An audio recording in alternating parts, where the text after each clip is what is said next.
പ്രാർത്ഥിക്കാം. സ്വർഗസ്ഥനായ ഞങ്ങളുടെ പിതാവേ, നിൻ്റെ നാമം പരിശുദ്ധമാകപ്പെടണമേ. നിൻ്റെ രാജ്യം വരണമേ. തിരുവിഷ്ണു സ്വർഗത്തിലെ പോലെ ഭൂമിയിലുമാണ്. ഞങ്ങൾക്ക് ആവശ്യമുള്ള അപ്പം ഞങ്ങൾക്ക് തരണമേ. ഞങ്ങളുടെ കാരോട് ഞാൻ ക്ഷമിച്ചതും ഞങ്ങളുടെ ഭാവന ഞങ്ങളോട് ക്ഷമിക്കണമേ. പരീക്ഷയിലേക്ക് ഞങ്ങളെ പ്രവേശിപ്പിക്കുക. ഞോ ദുഷ്ടൻ ഞങ്ങളെ രക്ഷിച്ചുകൊള്ളണമേ. എന്തുകൊണ്ട് നല്ല രാജ്യവും ശക്തിയും മഹത്വവും. ഇന്നത്തെ നമ്മുടെ വിശിഷ്ടാതിഥി Padma Bhushan Shri am professor CT Varghese, ബഹുമാന്യരായ വൈദികരെ, പത്രപ്രവർത്തകരെ, വിദ്യാർത്ഥികളെ, ഷമ്മാശന്മാരെ, ശ്രീ എമ്മിൻ്റെ ഫോളോവേഴ്സായിട്ടുള്ള കുറേ ആളുകളും ഇവിടെ വന്നിട്ടുണ്ട്. എല്ലാവർക്കും കർത്തൃനാമത്തിൽ ഞാൻ സ്വാഗതം ആശംസിക്കുന്നു. ശ്രീ എം ഈ കഴിഞ്ഞ റിപ്പബ്ലിക് ദിനത്തിൽ പത്മഭൂഷൺ ബഹുമതി ലഭിച്ച ഒരാളാണ്. പത്മഭൂഷൺ ബഹുമതി ലഭിച്ചിട്ട് ഒരാഴ്ചക്കകം നമ്മുടെ സെമിനാരിയിൽ വന്ന് ഇത്തരത്തിലൊരു ലെക്ചർ തരുവാനിടയായതിൽ ഞങ്ങൾക്ക് അതിയായ സന്തോഷവും അഭിമാനവുമുണ്ട്. ശ്രീ എം റിലീജിയസ് സ്പിരിച്വൽ മിഷൻ്റെ നാമത്തിലാണ്, അതിനു വേണ്ടിയിട്ടാണ് അദ്ദേഹത്തിന് പത്മഭൂഷൺ ലഭിച്ചിരിക്കുന്നത്. അദ്ദേഹത്തെ എനിക്ക് പരിചയപ്പെടുത്തി തന്നത് professor CT Varghese, who is a member of our church, a member of Thiruvananthapuram Vattiyoorkavu St. Peter's and St. Paul's Church. He served as a professor of zoology in Mar Ivanios College, now retired. So Shri എമ്മിനെ കുറിച്ച് ഞാൻ പറയുന്നതിനേക്കാൾ കൂടുതലായിട്ട് professor CT Varghese sir വളരെ ഡീറ്റെയിൽഡായിട്ട് നമുക്ക് introduction തരും. അദ്ദേഹം തിരുവനന്തപുരത്ത് മുസ്ലിം മാതാപിതാക്കൾക്ക് ജനിച്ച ഒരാളാണ്. അതിനുശേഷം അദ്ദേഹം ഹിമാലയത്തിൽ പോയി ഒരു സ്പിരിച്വൽ ഗുരുവിനെ കണ്ടുപിടിക്കുകയും അദ്ദേഹത്തിൻ്റെ ട്രെയിനിങ്ങിൽ വളരെ കാലം കഴിയുകയും ചെയ്തിട്ട് അദ്ദേഹത്തിൻ്റെ മിഷന് വേണ്ടി ലോകത്തിലേക്ക് ഇറങ്ങി വന്നിരിക്കുകയാണ്. ഹിമാലയ സാനുക്കളിൽ നിന്ന് അദ്ദേഹം നടത്തിയ ഒരു യാത്ര, ദ വാക്ക് ഓഫ് ഹോപ്പ്, 2015-16 കാലത്ത് കാശ്മീർ മുതൽ കന്യാകുമാരി വരെ 16 മാസം കൊണ്ട് കാൽനടയായി ഇന്ത്യയിലെ സ്റ്റേറ്റുകളെല്ലാം പിന്നിട്ട് ഒരു യാത്ര അദ്ദേഹം നടത്തി എന്നുള്ളത് തന്നെ വലിയ ഒരു സംഗതിയാണ്. ദ വാക്ക് ഓഫ് ഹോപ്പ് എന്നുള്ളതായിരുന്നു ആ പദയാത്രയുടെ പേര്. ഞാൻ കൂടുതൽ സമയം എടുക്കുന്നില്ല, കാരണം 12 മണിക്ക് നമുക്കിത് പൂർണ്ണമായിട്ട് ഫിനിഷ് ചെയ്ത് നമ്മുടെ പ്രാർത്ഥന ആരംഭിക്കേണ്ടതായിട്ടുണ്ട്. 1 മണിക്കൂർ ശ്രീ എം സംസാരിക്കും. അതിനുശേഷം നമുക്ക് ചോദ്യങ്ങൾ ചോദിക്കാനുള്ള അവസരം ഉണ്ടാകും. അതിനു മുമ്പ് പ്രൊഫസർ വർഗീസ് സാറ് അദ്ദേഹത്തെ വളരെ ബ്രീഫായിട്ടും കൃത്യമായിട്ടും ഒന്ന് ഇൻട്രൊഡ്യൂസ് ചെയ്യും. ബഹുമാനപ്പെട്ട KM ജോർജ് അച്ഛൻ്റെ ഒരു വലിയ സുഹൃത്താണ് ശ്രീ എം എന്നുള്ളത് കൂടെ സന്തോഷത്തോടുകൂടെ ഓർക്കുന്നു.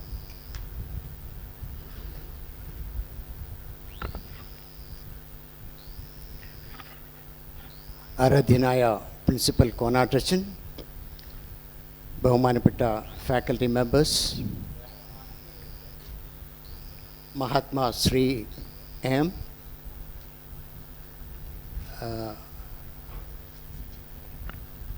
വിദ്യാർത്ഥി സുഹൃത്തുക്കളെ, അച്ഛൻ നടത്തേണ്ട ഒരു കർമ്മം ഭാഗികമായി നടത്താൻ എന്നെ ഇപ്പോൾ ഏൽപ്പിച്ചത് കൊണ്ടാണ് ഞാൻ നിങ്ങളുടെ മുമ്പിൽ നിൽക്കുന്നത്. ശ്രീ എം പത്മഭൂഷൺ ജേതാവാണെന്ന് അച്ഛൻ പറഞ്ഞു, നിങ്ങൾ പത്രത്തിൽ വായിച്ചറിഞ്ഞു. അപൂർവമായി മാത്രം ലഭിക്കുന്ന ഇന്ത്യയിലെ ഏറ്റവും പരമോന്നതമായിട്ടുള്ള ബഹുമതികളിലൊന്നാണ് പത്മഭൂഷൺ. ഈ വർഷത്തെ പത്മഭൂഷൺ ജേതാവാണ് ശ്രീ എം.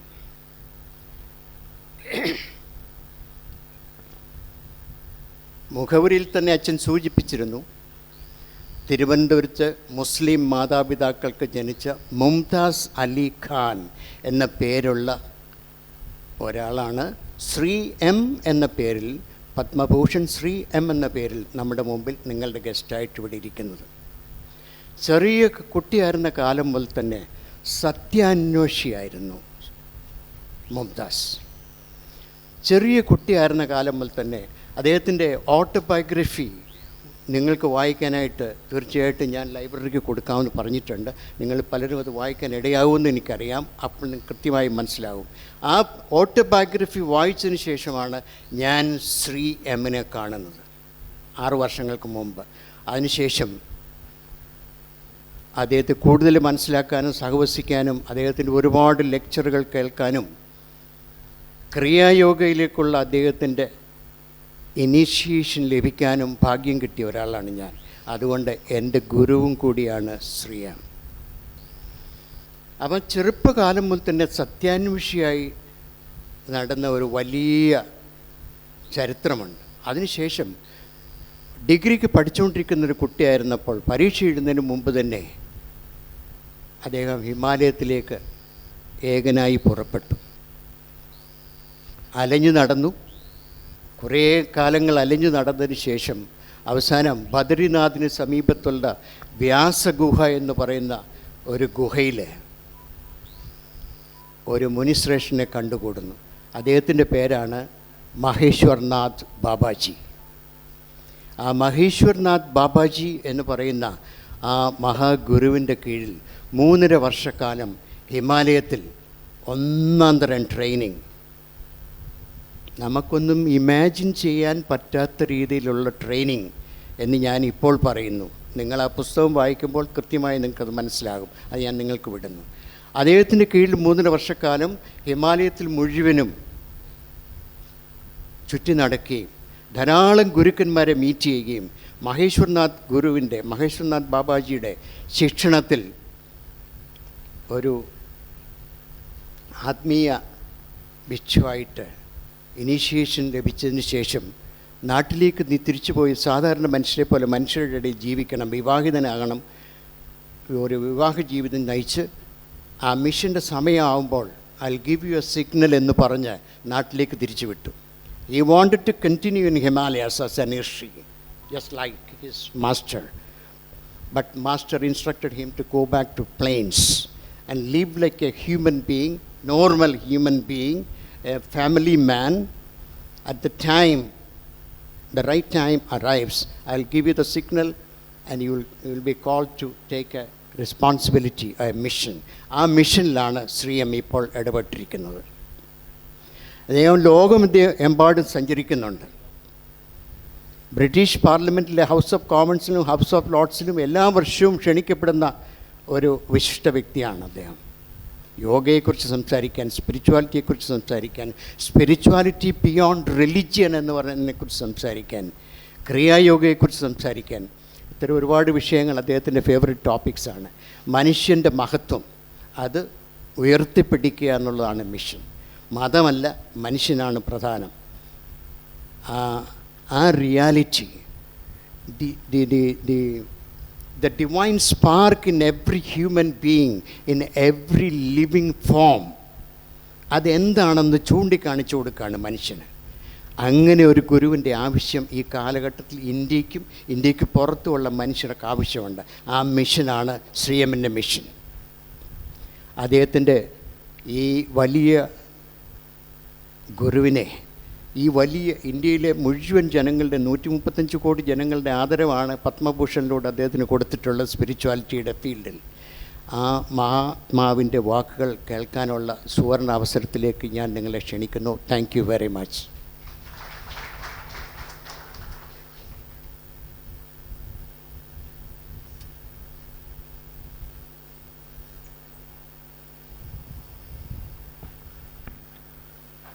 എല്ലാവർക്കും എൻ്റെ നമസ്കാരം, ഗ്രീറ്റിംഗ്സ്. പ്രത്യേകിച്ച് സെമിനാരി ഹെഡ് ആൻഡ് ആചാര്യന്മാർ ഇവിടെ ഇരിക്കുന്നവർക്കും എൻ്റെ നമസ്കാരം. ഞങ്ങളുടെയും കുറച്ച് ഫ്രണ്ട്സൊക്കെ ഇവിടെ വന്നിട്ടുണ്ട്. ഞാൻ ഫാദറിനൂടെ ഇപ്പോൾ പറയുമായിരുന്നു, ഞാൻ മലയാളത്തിൽ അങ്ങനെ അധികം സംസാരിച്ച് എനിക്ക് പഴക്കമില്ല. പക്ഷെ ഞാൻ സംസാരിക്കാം. ഇടയ്ക്ക് കുറച്ച് ഇംഗ്ലീഷൊക്കെ ചേർത്തങ്ങ് വിടാം. കാരണം ഇല്ലെങ്കിൽ എനിക്ക് ചിലപ്പോൾ ഞാനത് സ്റ്റക്കാവും. ഞാൻ ഒന്നാമത് പറയാൻ പോകുന്നത്, I consider it A great privilege ഇവിടെ സെമിനാരിയിൽ, ഓർത്തഡോക്സ് സെമിനാരിയെ എന്നെ ഇൻവൈറ്റ് ചെയ്തത്. അതും പ്രത്യേകിച്ച് സെമിനാരി സ്റ്റുഡൻസിനോട് സംസാരിക്കാൻ വേണ്ടി. പ്രൊഫസർ വർഗീസ് ഇപ്പോൾ പറഞ്ഞു, ഞാൻ എൻ്റെ ഗുരുവിൻ്റെ കൂടെ ഹിമാലയത്തിൽ നിന്നിട്ട് അത് കഴിഞ്ഞ് തിരിച്ചു വന്ന് അദ്ദേഹത്തിൻ്റെ ഓർഡർ അനുസരിച്ച് ഞാൻ കല്യാണം കഴിച്ച് സാധാരണ മനുഷ്യനായിട്ട് ജീവിക്കാൻ തുടങ്ങിയെന്ന് അദ്ദേഹം പറഞ്ഞു. സത്യം പറഞ്ഞാൽ എനിക്കിപ്പോൾ 70 വയസ്സായി. I am very fond of my family, അതൊക്കെ ശരിയാണ്. പക്ഷെ ഇപ്പോഴും നിങ്ങളെപ്പോലെ ബ്രഹ്മചാരിയായിട്ട് നിത്യമായിട്ട് ജീവിക്കാൻ പറ്റില്ല എന്നുള്ളൊരു റിഗ്രറ്റുണ്ട് മനസ്സിൽ. കാരണം അതത്ര എളുപ്പമുള്ള കാര്യം അല്ല. ഒരു വിധത്തിൽ നിങ്ങളിപ്പോൾ വളരെ ഫ്രീ ആണ്, ഞാൻ അത്ര ഫ്രീ അല്ല. അകത്ത് ചിലപ്പോൾ എനിക്ക് ഫ്രീഡം എന്താണെന്നൊരു ഗ്ലിംസ് കിട്ടിക്കാണും. ഗ്ലിംസ് എന്നേ പറയാൻ പറ്റുമല്ലോ. ഞാൻ പലപ്പോഴും പറയാറുണ്ട്, at least touch the hem of the garment of truth എന്ന് പറയാറുണ്ട്. അത്രേ നമുക്ക് പറയാൻ പറ്റുള്ളൂ. അതുതന്നെ ഉണ്ടെങ്കിലും ആ ഒരു ഇന്നർ ഫ്രീഡത്തിൻ്റെ കൂടെ ഒരു ഔട്ടർ ഫ്രീഡം കൂടെ ഉണ്ടെങ്കിൽ വാസ്തവത്തിൽ സ്പിരിച്വൽ ഗ്രോത്തിന് വേണ്ടി വളരെ കൺഡ്യൂസീവാണ്. അത് പറയാതിരിക്കാൻ നിവൃത്തിയില്ല, അതുകൊണ്ട് പറയുകയാണ്. എന്നുവെച്ചാൽ ഞാനിവിടെ വന്നിരിക്കുന്നത് മാരീഡ് ലൈഫ് അഡ്വക്കേറ്റ് ചെയ്യാനാണെന്ന് വിചാരിക്കരുത്, അങ്ങനെയൊന്നുമില്ല. ഞാനങ്ങനെയാണ്, ഐ ആം എ മാരീഡ് മാൻ. പക്ഷേ ഞാൻ വളരെ ഡിഫിക്കൽട്ട് ആയിട്ടാണ് ഈ ഫാമിലി ലൈഫ് നടത്തുന്നത്. കാരണം 2 കുട്ടികളായി കഴിഞ്ഞിട്ട് അത് കഴിഞ്ഞാൽ ഞങ്ങൾ തമ്മിൽ ഫിസിക്കലായിട്ടുള്ള വലിയ കണക്ഷനൊന്നുമില്ല. അപ്പോൾ എൻ്റെ സബ്ജക്റ്റ് മെഡിറ്റേഷനും സ്പിരിച്വൽ പ്രാക്ടീസും ഒക്കെയാണ്. എൻ്റെ അഭിപ്രായത്തിൽ കമ്പാരിറ്റീവ് റിലിജൻ എപ്പോഴും സ്പിരിച്വൽ സ്റ്റുഡൻസിന് യൂസ്ഫുൾ ആണ്. പക്ഷെ നിങ്ങളിവിടെ ഒരു ഓർത്തഡോക്സ് ചർച്ചിൻ്റെ, സിറിയൻ ചർച്ചിൻ്റെ സെമിനാറിയിൽ പഠിക്കുന്നത് കൊണ്ട് വേറെ ഉള്ള രീതിയിൽ കമ്പാരിറ്റീവ് സ്റ്റഡി ചെയ്യുമെങ്കിലും ആവശ്യമുള്ള സ്പിരിച്വൽ എന്താ പറയുന്ന സസ്റ്റനൻസ് എല്ലാം നമ്മുടെ തന്നെ സ്ക്രിപ്റ്റേഴ്സിനകത്തുണ്ട്. അപ്പോൾ ഇങ്ങോട്ടങ്ങോട്ടൊന്നും പോകേണ്ട കാര്യമൊന്നുമില്ല. ഞാൻ പലപ്പോഴും പറയാറുണ്ട്, അത് എൻ്റെ ഗുരുനാഥൻ മഹേശ്വരനാഥ്, ഞാൻ മനോരമയിൽ ക്രിസ്മസിന് ഞാനൊരു ആർട്ടിക്കിൾ എഴുതിയിരുന്നു. ഞാൻ 24-ാം തീയതി വൈകുന്നേരം, ഡിസംബർ 24-ാം തീയതി ഞാൻ 2 കൊല്ലമായിട്ട് അദ്ദേഹത്തിൻ്റെ കൂടെ ഗുഹയിൽ താമസിക്കുകയായിരുന്നു. ഒരു ദിവസം അദ്ദേഹം എന്നോട് ചോദിച്ചു, എനിക്ക് വേൾഡുമായിട്ടുള്ള ഒരു കണക്ഷനൊന്നുമില്ല, ഞാൻ കലണ്ടർ നോക്കാറില്ല, ഒന്നും നോക്കാറില്ല, അങ്ങനെ ഒരു സ്ഥിതി. ഒരു ദിവസം എന്നോട് വൈകുന്നേരം ചോദിച്ചു, ഇന്ന് എന്താ ഡേറ്റ് എന്നറിയാമോ? ഞാൻ പറഞ്ഞു, ഇന്ന് എന്താ ഡേറ്റ് എന്ന് അറിഞ്ഞുകൂടെ എനിക്ക് ശരിക്കും. അപ്പോൾ അദ്ദേഹം പറഞ്ഞു, ഇന്ന് 24 ഡിസംബറാണ്, ക്രിസ്മസ് നൈറ്റ് ആണ് വരാൻ പോകുന്നത്. അപ്പോൾ ഞാൻ അതിശയിച്ചു. ഞാൻ പറഞ്ഞു, ബാബാജി അതെന്താ ബാബാജി അങ്ങനെ അത്ര ഇമ്പോർട്ടൻ്റായിട്ട് അത് എടുത്തു പറയുന്ന കാരണം? അപ്പോൾ അദ്ദേഹം പറഞ്ഞു, ഈ രാത്രിയാണ് ഒരു പ്രത്യേകം ഒരു മാനിഫെസ്റ്റേഷൻ ഓഫ് ദ ഡിവൈൻ ഈ ലോകത്തുണ്ടായ സമയമാണിത്. അതുകൊണ്ട് നമ്മൾ അർദ്ധരാത്രി കണ്ണടച്ച് കംപ്ലീറ്റ് മെഡിറ്റേഷനിലിരിക്കണം, ഉറങ്ങിക്കളയരുത് എന്ന് എന്നോട് പറഞ്ഞു. എനിക്ക് ഏറ്റവും ഇഷ്ടമുള്ള ബൈബിളിലെ സെൻറ്റ് ജെയിംസ് വെർഷനെ ഞാൻ വായിച്ചുള്ളൂ, വേറെ ഒന്നും വായിച്ചിട്ടില്ല. ഉള്ള ഗോസ്പെൽസിൽ ഏറ്റവും എനിക്ക് ഇൻട്രസ്റ്റ് ഉള്ളത് സെർമൺ ഓൺ ദ മൗണ്ട് ആണ്. അറിയാമല്ലോ സെർമൺ ഓൺ ദ മൗണ്ട്. ഈ സെർമൺ ഓൺ ദ മൗണ്ടിൽ എഴുതിയിരിക്കുന്നത് മുഴുവൻ ശ്രദ്ധിച്ച് അത് ഫോളോ ചെയ്യുകയാണെങ്കിൽ വേറെ ഒരിടത്തും ഒന്നും പഠിക്കേണ്ട ആവശ്യമില്ല. അല്ല, തിയോളജി പഠിക്കണം, അത് കമ്പാരിറ്റീവ് സ്റ്റഡിയും ലൈഫ്സ് ഓഫ് സെയിൻസും ഒക്കെ ഉണ്ടാവും. പക്ഷേ ഇത്രയും മനസ്സിലായി കഴിഞ്ഞാൽ സ്പിരിച്വൽ ലൈഫിൻ്റെ എസൻസ് മനുഷ്യന് മനസ്സിലാവും എന്നാണ് എൻ്റെ വിശ്വാസം. എൻ്റെ ഡിസിപ്ലിൻ ക്രിയായോഗയാണ്. ക്രിയായോഗ എന്തിനാണ് ചെയ്യുന്നത്? ഡിസ്ട്രാക്റ്റഡായ മൈൻഡിന് ഇങ്ങോട്ടും അങ്ങോട്ടും പോകാതെ ഒരു സ്ഥലത്ത് കേന്ദ്രീകരിച്ച് ഹൃദയത്തിനുള്ളിലേക്ക് കൊണ്ടുപോകാനാണ് ക്രിയായോഗ ചെയ്യുന്നത്. അതിന് പല ടെക്നിക്സും ഉണ്ട്. ജപമുണ്ട്, ഭക്തിഗാനങ്ങളുണ്ട്,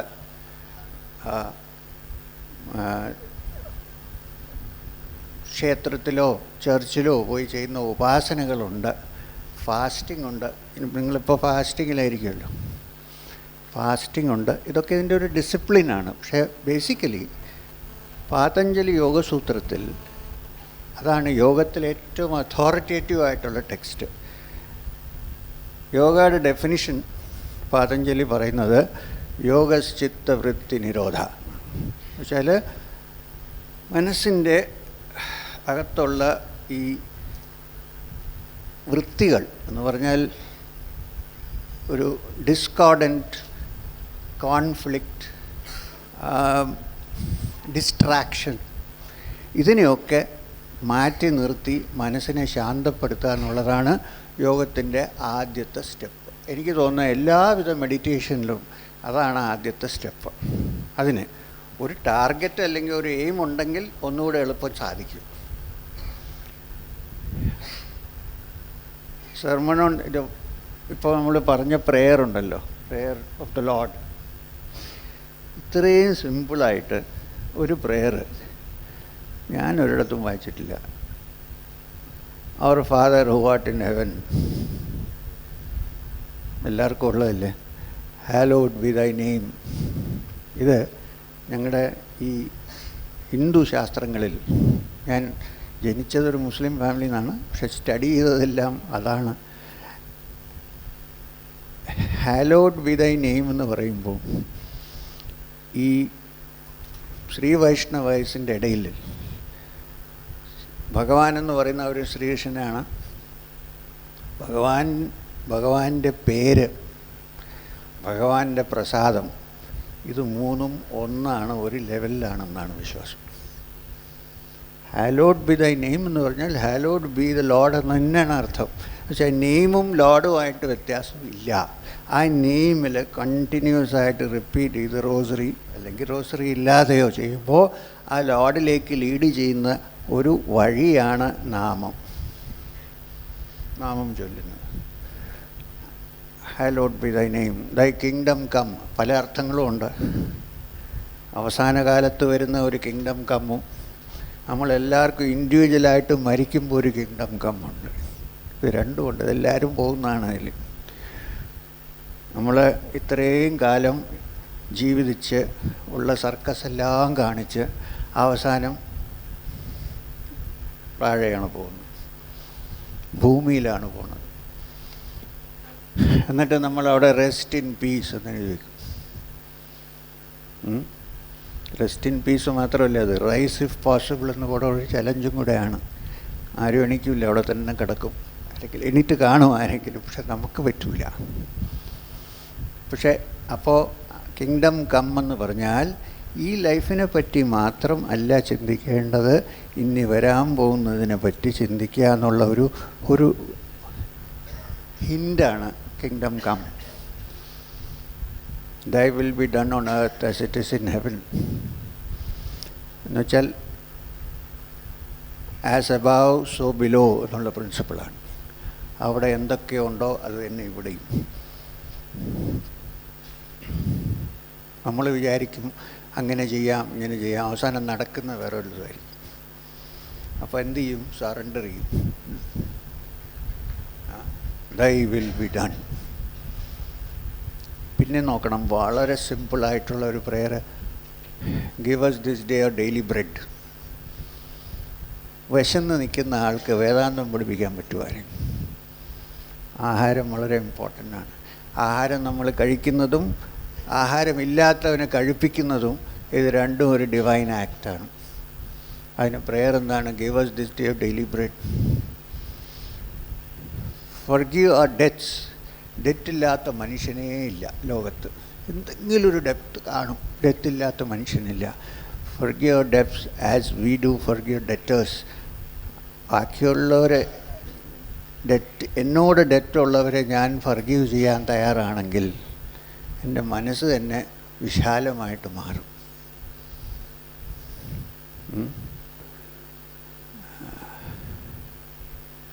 Lead us not unto temptation, deliver us from evil. ലോകം ചുറ്റും ടെംപ്റ്റേഷനാണ് എപ്പോഴും. ഒന്ന് കിട്ടിയാൽ ഇന്നൊന്ന് വേണമെന്ന് തോന്നും. നിങ്ങളെല്ലാം പ്രീസ് ആവാൻ പോകുന്നവരാണ്. കൂടുതൽ ടെംപ്റ്റേഷൻ അവിടെയാണ് വരുന്നത്. സാധാരണ ലോകത്ത് ജീവിക്കുന്ന ആളുടെ ടെംപ്റ്റേഷൻസ് എപ്പോഴും അതിൽ ഇൻഡൽജ് ചെയ്യുന്നത് കൊണ്ട് മനസ്സിലാവില്ല. പക്ഷേ നമ്മൾ മാറി നിൽക്കുമ്പോഴാണ് കൂടുതലും ആ ടെംപ്റ്റേഷൻ്റെ സ്ട്രെങ്ത്ത് നമുക്ക് മനസ്സിലാവുന്നത്. അപ്പോൾ സെൽഫ് എഫേർട്ട് കൊണ്ട് പറ്റും കുറേയൊക്കെ, ബാക്കി ഡിവൈൻ വില്ലുണ്ടെങ്കിലേ പറ്റുള്ളൂ. Lead us not unto temptation. Temptation എന്നാണ് ഈവിൾ വരുന്നത്. Deliver us from evil. പിന്നെ so thine is the glory forever. Amen. ഇതാണ് പ്രെയർ.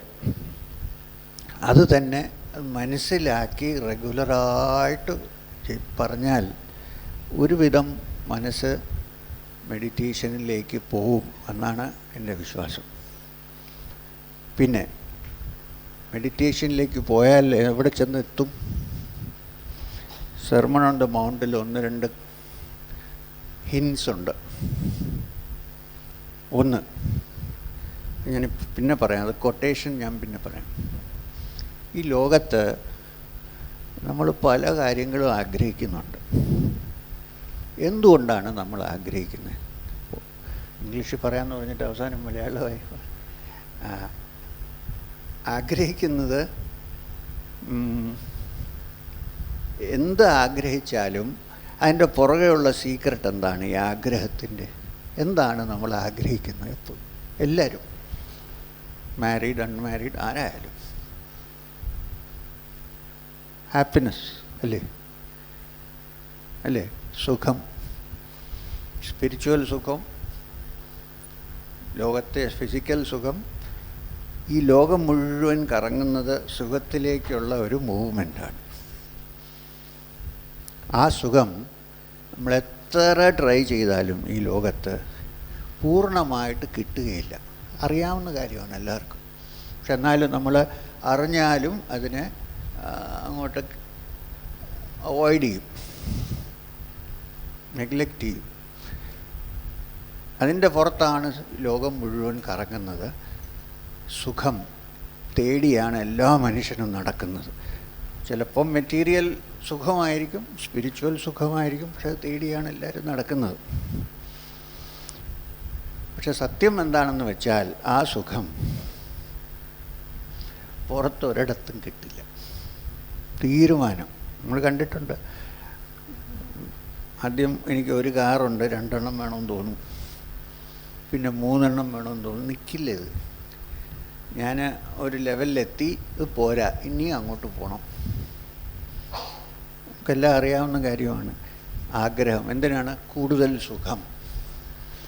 ദുഃഖം ഉണ്ടായാൽ അതിനെ മാറ്റി നിർത്താനുള്ള ശ്രമം, അത് എൻ്റർടൈൻമെൻറ്റ്, അതും സുഖത്തിനുള്ള തേടലാണ്. ഇതാണ് നമ്മുടെ ലൈഫ്. അവസാനം വരെ അത് എത്തേയില്ല. പക്ഷെ എന്നാലും നമ്മളത് തന്നെയും ചെയ്തുകൊണ്ടിരിക്കും. അപ്പോൾ അങ്ങനെ ഒരു സുഖം, ഒരു നിധി, ഒരു ട്രഷർ പുറത്താണോ അകത്താണോ ഉള്ളത് എന്നൊരു ചോദ്യം. ഞാൻ 100 കണക്കിന് ആളുകളെ ഡെയിലി കാണുന്നതാണ്. സാധാരണ ഒരു മനുഷ്യനും ഒരു വലിയ മൾട്ടി ബില്യണർ വന്ന് കണ്ടാലും 2 പേർക്കും വിഷമമാണ്, സുഖമാണ് തേടുന്നത്. പോരാ. ഞാൻ ഒറ്റയ്ക്കിരിക്കുമ്പോൾ എനിക്ക് തോന്നും, ഇച്ചിരി കൂടെ സുഖം, ഒന്ന് കല്യാണം കഴിച്ചാൽ കൊള്ളാമെന്ന് തോന്നും. അത് കഴിഞ്ഞിട്ട് സുഖത്തിലാണോ ആളുകളിരിക്കുന്നത്? കല്യാണം കഴിച്ചെടുത്ത് ചോദിച്ചാൽ അറിയാം.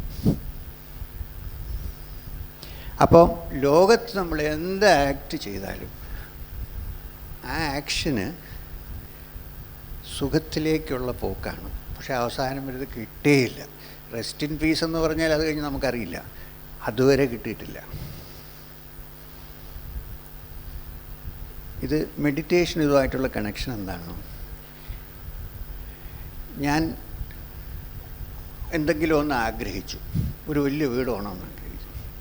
അപ്പോൾ ഞാൻ വളരെ പ്രയാസപ്പെട്ട് ബാങ്കിൽ നിന്ന് ലോണ് വാങ്ങിച്ച് ചിലപ്പോൾ ആളുകളുമായിട്ട് വഴക്ക് കൂടി അതെല്ലാം ചെയ്ത് ഒരു 3 കൊല്ലം കഴിഞ്ഞപ്പോൾ ഞാൻ നല്ലൊരു വീട് കിട്ടി. എനിക്ക് തോന്നുന്നത് നല്ല വീടാണ്. കെട്ടിക്കഴിയുമ്പോൾ എനിക്ക് തോന്നി, ഇനിയിപ്പോൾ എനിക്ക് സുഖമായി സന്തോഷമായെന്ന് തോന്നി. എത്ര കാലത്തേക്ക് നിൽക്കുമെന്നുള്ളത് വേറെ കാര്യം, അതിരിക്കട്ടെ. കുറച്ച് കാലത്തേക്കെങ്കിലും ഞാൻ വളരെ ഹാപ്പിയാണ്, എനിക്ക് വീട് കെട്ടാൻ പറ്റിയെന്നുള്ളത്. വലിയ വലിയ ആത്മിക ആചാര്യന്മാരും യോഗിമാരും ഡിവൈൻ ബീയിങ്സും പറയുന്നതെന്ന് വെച്ചാൽ തനിക്കിപ്പോൾ ഫീൽ ചെയ്യുന്ന ഹാപ്പിനെസ് വീട് അക്വയർ ചെയ്തുകൊണ്ടല്ല. പിന്നെ എന്തുകൊണ്ടാണ് ഹാപ്പിനെസ് ഫീൽ ചെയ്യുന്നത്? കുറച്ച് കാലത്തേക്ക് ആ മനസ്സ് ഒന്നും ആഗ്രഹിക്കുന്നില്ല. ആഗ്രഹം കഴിഞ്ഞോടെ കുറച്ച് ദിവസത്തേക്ക് മനസ്സിൽ ആഗ്രഹമെല്ലാം മാറിക്കിട്ടി. വീട് വേണം, വീട് വേണം, വീട് വേണം, ആഗ്രഹം അങ്ങ് മാറി. ആ മാറിക്കഴിഞ്ഞപ്പോൾ മനസ്സ് ആ ആഗ്രഹത്തിൽ നിന്ന് ഫ്രീ ആയി കഴിഞ്ഞപ്പോൾ അകത്തൊരു ശാന്തം, സമാധാനം, ഹാപ്പിനെസ്. ഇത് അല്ലാതെ തന്നെ അക്വയർ ചെയ്യാൻ പറ്റുമോ എന്നുള്ളതാണ് മെഡിറ്റേഷനിലെ ശ്രമം. പക്ഷെ അതിന് കുറേ ദുഃഖം സഹിച്ചാലേ ആ സുഖത്തിലേക്ക് പോകാൻ പറ്റുള്ളൂ. അതൊന്നും ചെയ്യാൻ പറ്റില്ല നമുക്ക്.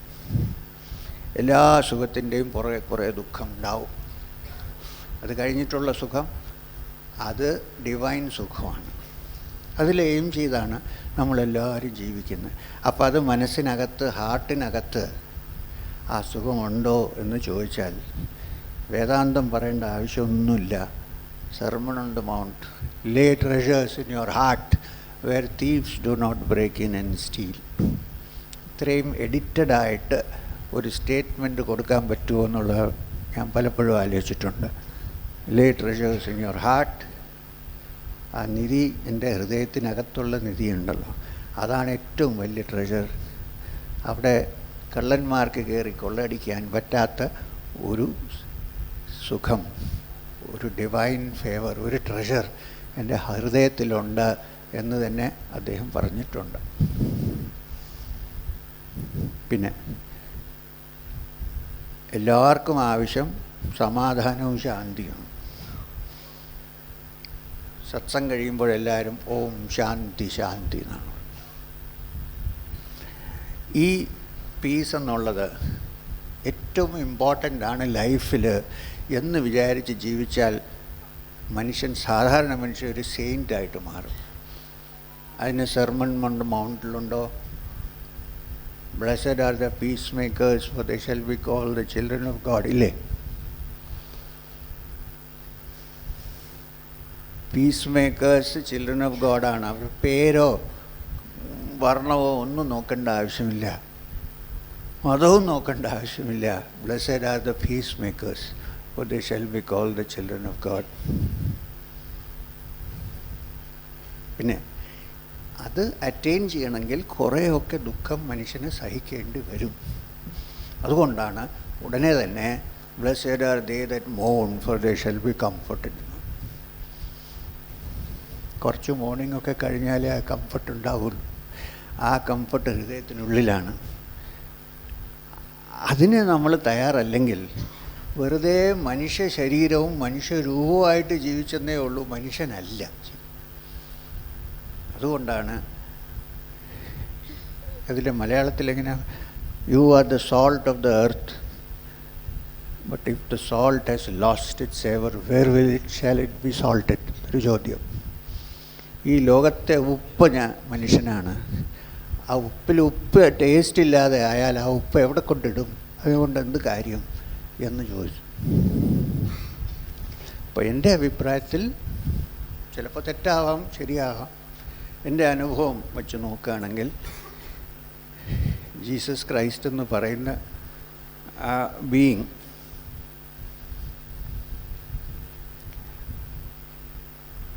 സംസ്കൃത ഭാഷയിൽ പറഞ്ഞാൽ ഒരു പരിവ്രാജകനാണ്, സുപ്രീം പരിവ്രാജകനാണ്.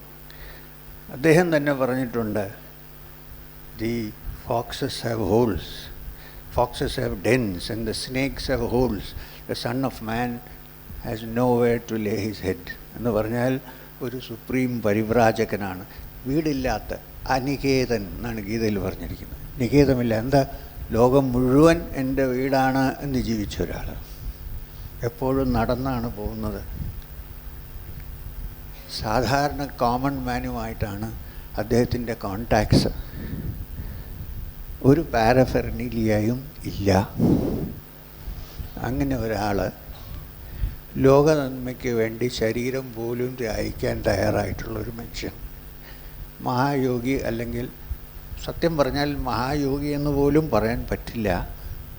സ്വാമി വിവേകാനന്ദനോട് ഒരാൾ ചോദിച്ചു, നിങ്ങളെന്താ ജീസസ് ക്രൈസ്റ്റിനെ ഇവിടെ വർഷിപ്പ് ചെയ്യാത്തതെന്ന് ചോദിച്ചു. വേലൂർ മഠത്തിൽ ഹെഡ് ക്വാർട്ടേഴ്സ്. അപ്പോൾ അത് എല്ലാം തിയോളജി ഇവിടെ ജീസസ് ക്രൈസ്റ്റ് ഞങ്ങൾ വച്ചിട്ടുണ്ട്, അല്ല അത് മെയിൻ.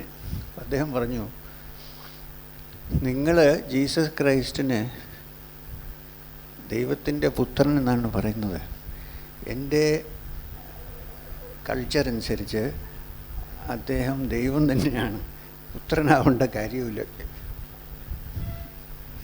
അത്രയും ഡിവൈനായിട്ടുള്ള ഒരു ബീയിങ്ങിൻ്റെ ടീച്ചിങ്സാണ് ഇന്ന് നമുക്ക് ചേർച്ചായിട്ടും ടീച്ചിങ്സായിട്ടും തിയോളജി ആയിട്ടും ഒക്കെ ഇന്ന് നമ്മുടെ കയ്യിൽ കിട്ടിയിട്ടുള്ളത്. അതുകൊണ്ട്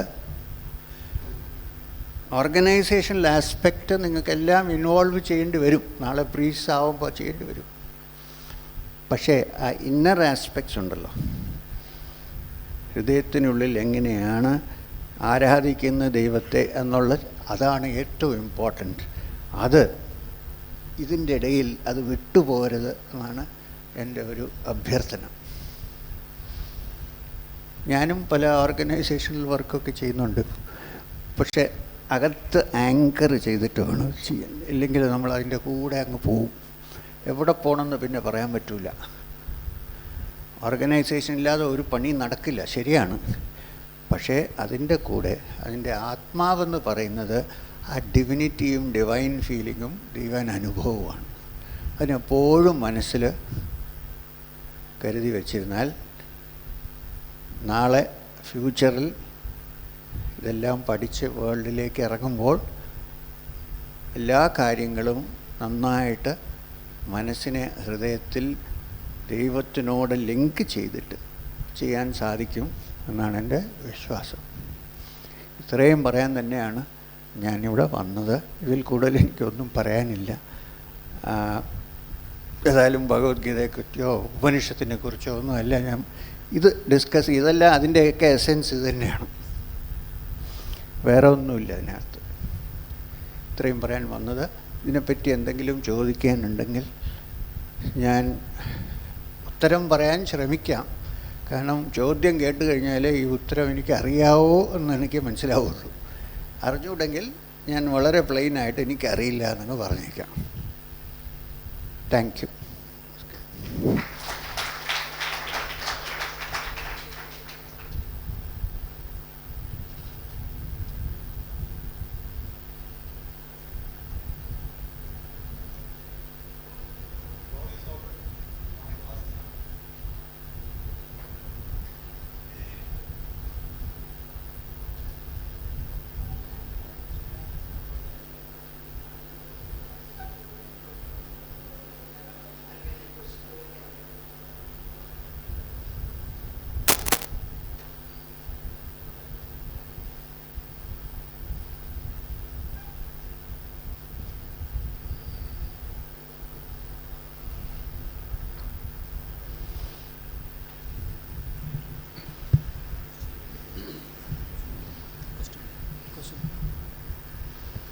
സാർ, എനിക്കൊരു ചോദ്യമുള്ളത്, ഞങ്ങളുടെ majority of the students who are sitting here കൂടുതൽ പേരും ഫാമിലി ലൈഫിലോട്ട് പോകുന്നവരാ. എന്തോ ഫാമിലി ലൈഫ് പ്രിഫർ ചെയ്ത് പാരിഷ് പ്രീസ്റ്റായിട്ട് പോകുന്നവരാ. അതെ, ഒരു സ്മോൾ ഒരു second.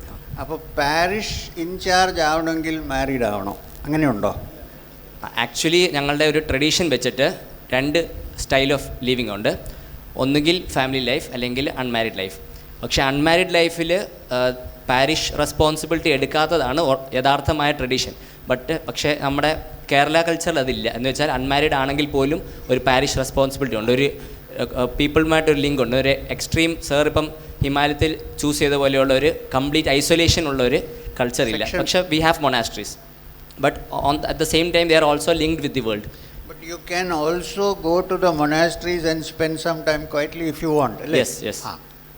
But it's not a complete. It's not a complete isolation. പക്ഷെ അങ്ങനെ ഒരു ട്രഡീഷൻ ഈജിപ്തിലും ഗ്രീസിലും അങ്ങനെ കംപ്ലീറ്റ് ആയിട്ട് ലോകത്തിൽ നിന്നും വിട്ടുമാറി നിൽക്കുന്ന ഇടങ്ങളുണ്ട്. മൗണ്ട് ആദോസ് അങ്ങനെയുള്ളവർ. അപ്പോൾ ഞാനിപ്പം ചോദിക്കാൻ ഉള്ള ചോദ്യം എന്നത്, സാർ ഇപ്പം സാറിൻ്റെ ഇത്ര ലൈഫിൽ 2 എക്സ്ട്രീംസും കണ്ടിട്ടുണ്ട്. എന്ന് വെച്ചാൽ കംപ്ലീറ്റ് ഐസൊലേഷൻ്റെ ഒരു സ്റ്റേജിലും വന്നിട്ടുണ്ട്, അതേസമയം ഫാമിലി ലൈഫിലും വന്നിട്ടുണ്ട്.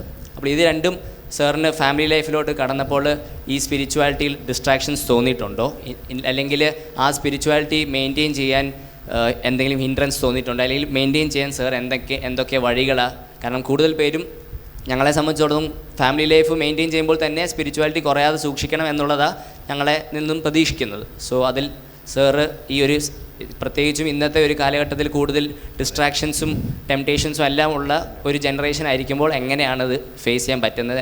സാറ് അഡോപ്റ്റ് ചെയ്യ മെത്തേഡ്സ് എന്തൊക്കെയാണെന്ന് അറിഞ്ഞാൽ കൊള്ളാമെന്നുണ്ട്.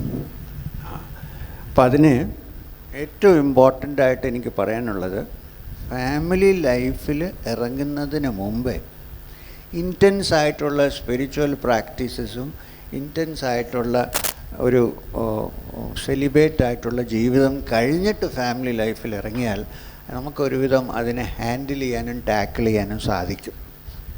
ആങ്കർ അകത്തായിരിക്കണം, ക്ലിയർ ആയിരിക്കണം. ഞാൻ വേൾഡ്ലി ലൈഫിൽ ഇറങ്ങുന്നത് പാരിഷ് നോക്കാനും ആളുകളെ നന്നാക്കാനാണെന്നുള്ള ഒരു ചിന്ത വേണം, അല്ല എന്നെ നന്നാക്കാൻ വേണ്ടിയല്ല. അതേ സമയത്ത് എൻ്റെ ഹൃദയം എപ്പോഴും എൻ്റെ ദൈവവുമായിട്ടുള്ള കണക്ഷനിൽ വെക്കണം. അപ്പം അതിന് ഈ സെമിനാരിയിലും അല്ലാതെ തന്നെ വേറെ സ്ഥലങ്ങളുണ്ടെങ്കിൽ മൊണാസ്ട്രീസ്, അവിടെ പോയി അതിനെ കണ്ടീഷൻഡായിട്ട് വരുന്നതാണ് ഒന്നുകൂടെ നല്ലത്. കാരണം അങ്ങനെ ഒരു ഇൻറ്റൻസ് സ്പിരിച്വൽ എക്സ്പീരിയൻസ് ഉണ്ടെങ്കിൽ ചില സമയത്ത് തോന്നും ഇതിലേക്ക് ഇറങ്ങണ്ടെന്ന് തോന്നും, തെറ്റില്ല. അത് കഴിഞ്ഞിട്ട് ഇറങ്ങുകയാണെങ്കിൽ എല്ലാ കാര്യവും നടക്കും, പക്ഷേ എൻ്റെ മൈൻഡ് വിൽ ബി സ്പിരിച്വലി ആങ്കർഡ്. അതുകൊണ്ട് അത് വളരെ ഇമ്പോർട്ടൻ്റ് ആണ്, ആ ട്രെയിനിങ്. ഒരു സെയിൻറ്റ് പറഞ്ഞു, അദ്ദേഹം കല്യാണം കഴിച്ച ആളായിരുന്നു. അപ്പോൾ ആരും അദ്ദേഹത്തിനടുത്ത് ചോദിച്ചു, ഇതെങ്ങനെയാണ് ഇവിടെ ജീവിക്കുന്നതെന്ന് ചോദിച്ചപ്പോൾ അദ്ദേഹം പറഞ്ഞു, ഞാൻ പണ്ടേ കയ്യിൽ എണ്ണ തേച്ചിട്ടാണ് ചക്ക തുറന്നതെന്ന്. ഇല്ലെങ്കിൽ ചക്ക തുറക്കുമ്പോൾ കയ്യിലൊട്ടും.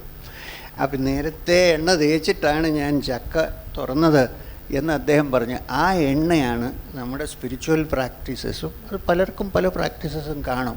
സ്പിരിച്വൽ പ്രാക്ടീസസും ഈ മൊണാസ്ട്രിയിൽ പോയി നമ്മളിരുന്ന് ചെയ്യുന്ന സോളിറ്റ്യൂഡിൽ ചെയ്യുന്ന പ്രേയേഴ്സും ഇതൊക്കെ കയ്യിലുണ്ടെങ്കിൽ അത് ഹാൻഡിൽ ചെയ്യാൻ പറ്റുമെന്നാണ് എനിക്ക് തോന്നുന്നത്. എൻ്റെ അനുഭവമാണ്, അതുകൊണ്ട് ഞാൻ പറയുകയാണ്.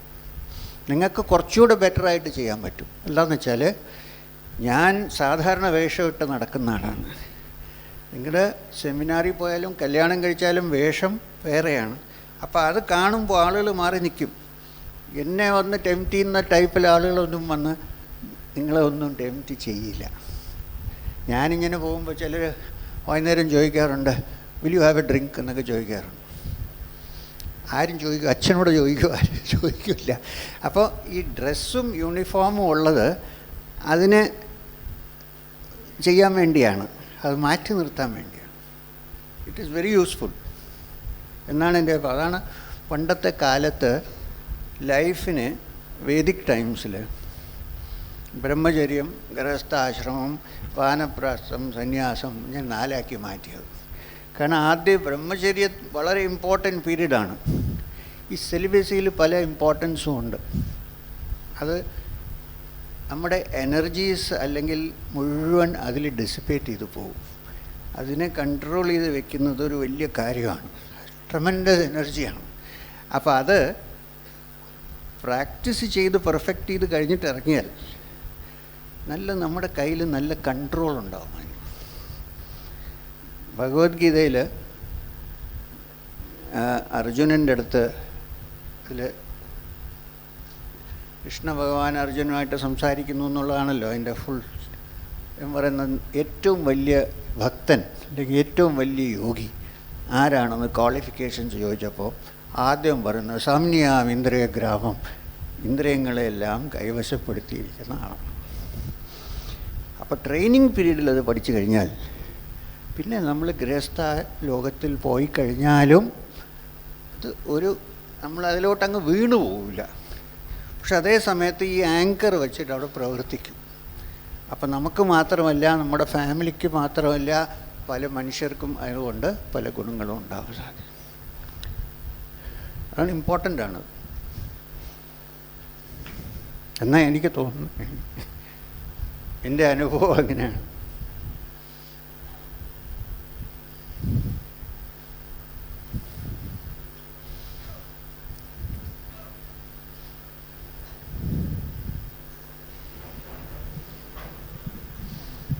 സാർ, ഞാൻ എൻ്റെ ചോദ്യത്തിന് പ്രസക്തി എത്രത്തോളം ഉണ്ടെന്ന് എനിക്കറിയില്ല, എങ്കിലും എന്നെ സംബന്ധിച്ചിടത്തോളം അത് പ്രസക്തമാണെന്ന് വിചാരിക്കുന്നതുകൊണ്ടാണ്.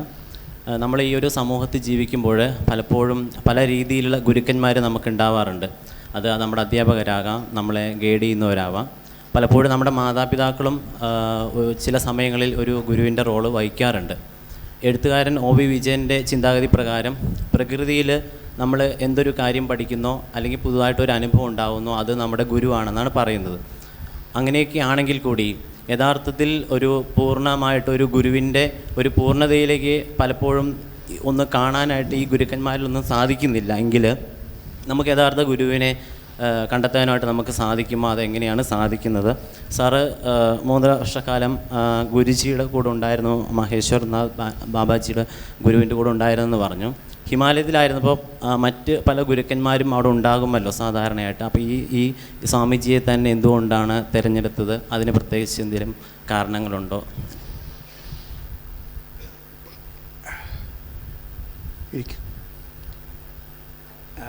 അത് വളരെ ഇമ്പോർട്ടൻ്റ് ആയിട്ടുള്ളൊരു ക്വസ്റ്റ്യനാണ്. എൻ്റെ അഭിപ്രായത്തിൽ, എൻ്റെ അനുഭവം കൊണ്ട് പറയുകയാണ്, നമ്മുടെ മനസ്സ് ആ ഫീൽഡിലേക്ക്, സ്പിരിച്വൽ ഫീൽഡിലേക്ക്, സ്പിരിച്വൽ അനുഭവം ആധ്യാത്മികമായിട്ടുള്ള അനുഭവം ഉണ്ടാവണം എന്ന് പോയിൻറ്റഡായിട്ട് നീങ്ങാൻ തുടങ്ങുകയാണെങ്കിൽ അതിന് ആവശ്യമുള്ള ഇൻസ്ട്രക്ഷന് വേണ്ടി ആര് വരണോ അവർ വന്നോളും. ഞാൻ ഒരിടത്ത് ആദ്യം ഹിമാലയത്തിൽ 19ാമത്തെ വയസ്സിലാണ് പോയത്. പക്ഷേ എൻ്റെ മനസ്സിൽ കൊച്ചിലേ തന്നെ ഒരു ഇൻറ്റൻസ് ഫീലിംഗ് ഉണ്ടായിരുന്നു ഇതിനെപ്പറ്റി. അതുകൊണ്ട് ഈ പറയുന്ന മഹേശ്വർനാഥ് ബാബാജി എന്നെ വന്ന് കണ്ടുപിടിച്ചു. അല്ലാതെ ഞാൻ തിരക്കി പോയിട്ടില്ല. അപ്പോൾ 8 വയസ്സിൽ എവിടെ പോകാനാണ്, അദ്ദേഹം കണ്ടുപിടിച്ചു. എന്നിട്ട് പിന്നെയാണ് ഞാൻ 19ാമത്തെ വയസ്സിൽ അദ്ദേഹത്തിനെ കണ്ടത്. അതുകൊണ്ട് ഏറ്റവും ഇമ്പോർട്ടൻ്റ് ആസ്പിറേഷനാണ്, spiritual aspiration. Spiritual aspiration intense ആയിട്ടുണ്ടെങ്കിൽ അത് പല വഴിയിലും കൂടെ അതിനുള്ള ഹെൽപ്പ് ദൈവം തമ്പുരാൻ തന്നെ അയച്ചോളും എന്നാണ് എൻ്റെ വിശ്വാസം. നമ്മൾ അതിനെ ഇങ്ങോട്ടങ്ങോട്ട് ഓടി നടക്കേണ്ട ആവശ്യമില്ല. ഞാൻ പോയി എൻ്റെ അനുഭവം കൊണ്ട് ഞാൻ പറയുകയാണ്. അതുണ്ടെങ്കിൽ വീട്ടിലിരുന്നാലും അതിൻ്റെ ഇൻസ്ട്രക്ഷൻ കിട്ടിക്കോളും. പക്ഷെ അതിനുള്ള ആദ്യം നമ്മുടെ കയ്യിൽ അതിൻ്റെ ടെക്സ്റ്റും സ്ക്രിപ്റ്റേഴ്സും ഒക്കെ ഉണ്ട്, അത് വായിക്കുക ആദ്യം. അത് കഴിഞ്ഞിട്ട് പിന്നെ ഏറ്റവും വലിയ ഗുരു എന്ന് പറയുന്നത് ദൈവം തന്നെയാണ്. എത്ര വലിയ ഗുരുവാണെങ്കിലും ഫിസിക്കൽ ബോഡി ഉള്ളിടത്തോളം ചെറിയ ഇംപെർഫെക്ഷൻസൊക്കെ കാണും.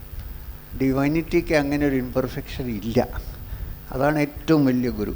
അപ്പം മനസ്സ് നമ്മൾ അതിലേക്ക് തിരിക്കുമ്പോൾ അതിന് ആവശ്യമുള്ള ഹെൽപ്പെല്ലാം വന്നോളും. ഈ സൂഫീസ് ഉണ്ടല്ലോ, അവരുടെ ഇടയിലൊരു പ്രാക്ടീസ് ഉണ്ട്. ഒരു ഗുരുവിൻ്റെ അടുത്ത് ചെല്ലും, പഠിപ്പിക്കാനുള്ളതെല്ലാം പഠിപ്പിച്ചു. അത് കഴിഞ്ഞിട്ട് പറയും, നീ പോയി വേറെ സ്ഥലത്ത് ഇന്ന ആളടുത്ത് പോയി പഠിച്ചോ. എന്നുവെച്ചാൽ അവിടെ പോയാൽ എനിക്കൊരു നഷ്ടം വരും, അങ്ങനത്തെ ചിന്തയില്ല. കാരണം അവർ ഡിസൈപ്പിൾസിനെ കൂട്ടാനുള്ള ശ്രമമല്ലല്ലോ, ജെനുവിനായിട്ട് സ്പിരിച്വലായിട്ട് പറഞ്ഞു കൊടുക്കാനുള്ള. അപ്പോൾ ഇവിടുന്നില്ലെങ്കിൽ അടുത്ത സ്ഥലത്ത് വയ്ക്കുമെന്ന് പറയും. അപ്പോൾ ഈ ഗുരു എന്ന് ചോദിച്ചത് കൊണ്ട് ഞാനൊരു ചെറിയൊരു സൂഫി കഥ പറഞ്ഞു. സമയമുണ്ടല്ലോ ഇപ്പം.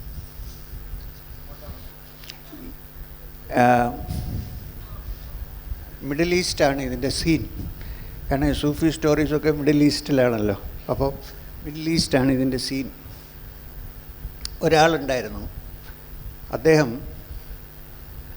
വളരെ ചെറുപ്പകാലത്ത് കൊച്ച് ആയിരുന്നപ്പോൾ അദ്ദേഹത്തിന് ഒരു സ്പിരിച്വൽ ആസ്പിറേഷൻ, സ്പിരിച്വൽ ആകണം, ദൈവം എന്താണെന്ന് അറിയണം, അവിടെ എത്തണം എന്നൊക്കെ ഇങ്ങനെയുള്ള. പക്ഷെ അതേ സമയത്ത് അദ്ദേഹം വളരെ ഒരു പാവപ്പെട്ട കുടുംബത്തിലാണ് ജനിച്ചത്. അതുകൊണ്ട് കാശുണ്ടാക്കണം, വലിയ ആൾ, അതുകൊണ്ട് മനസ്സിലൊരു ആഗ്രഹം. ഇപ്പോൾ 2 ആഗ്രഹം.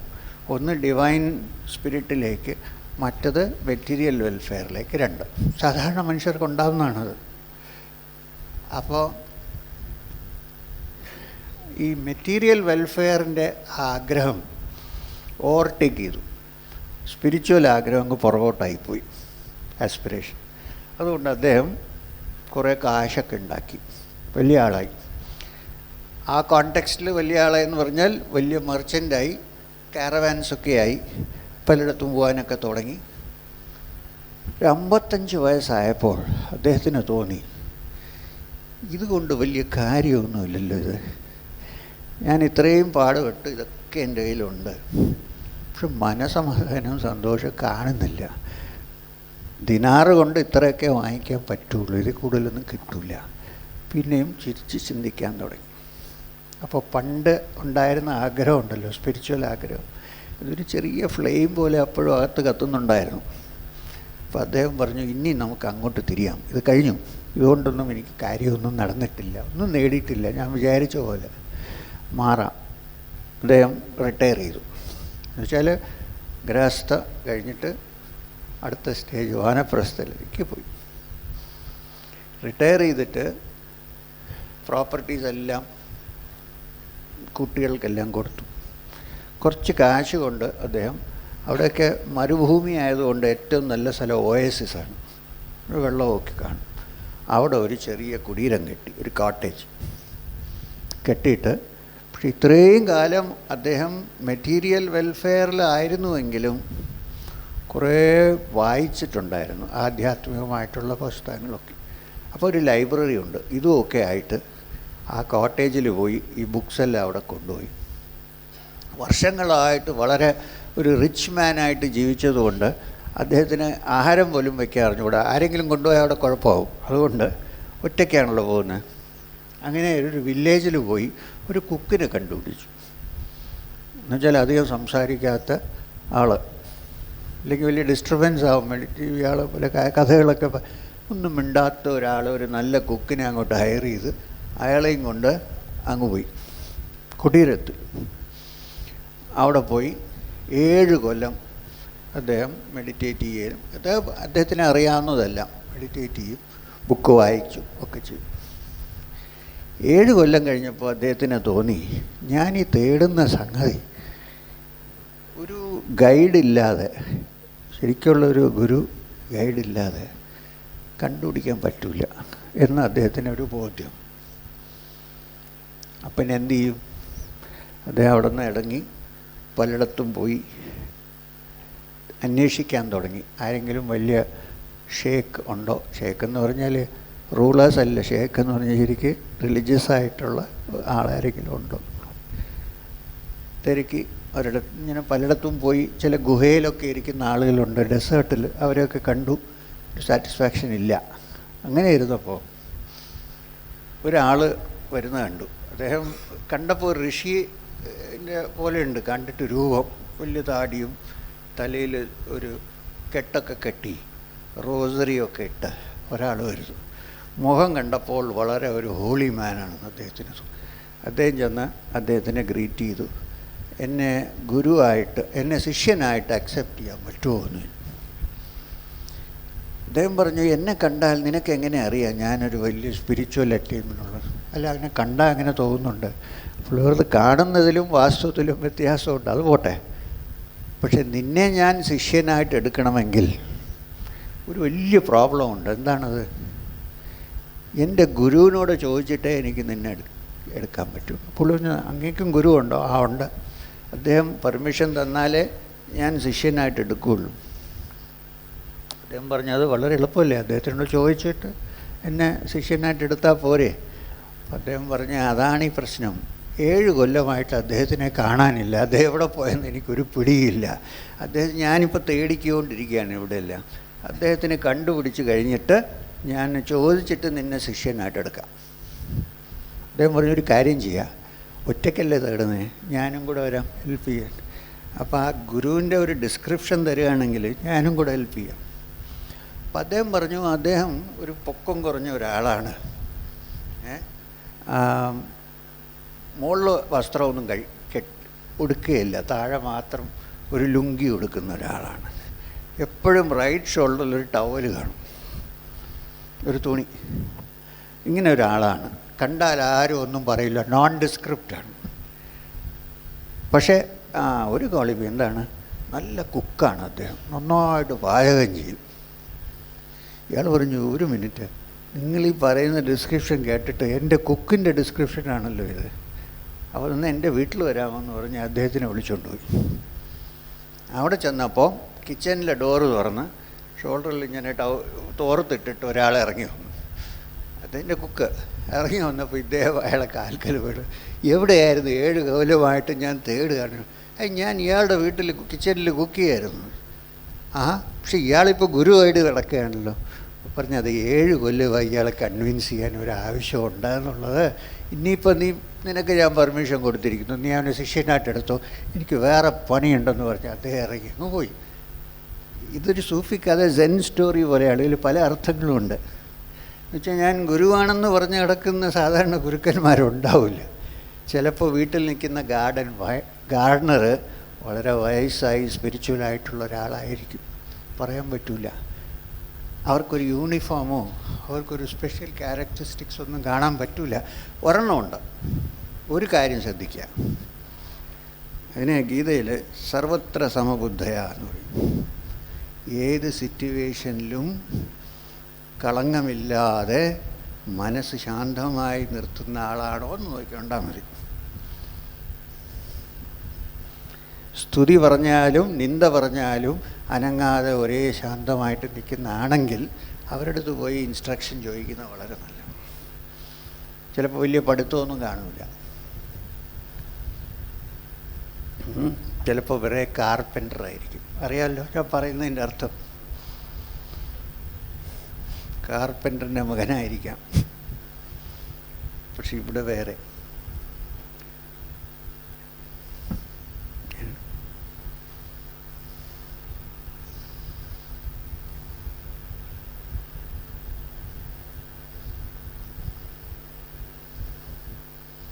ഞാൻ അവിടെ ചോദിച്ചുകൊണ്ടാണ് അങ്ങോട്ട് തിരിഞ്ഞിരിക്കുന്നത്.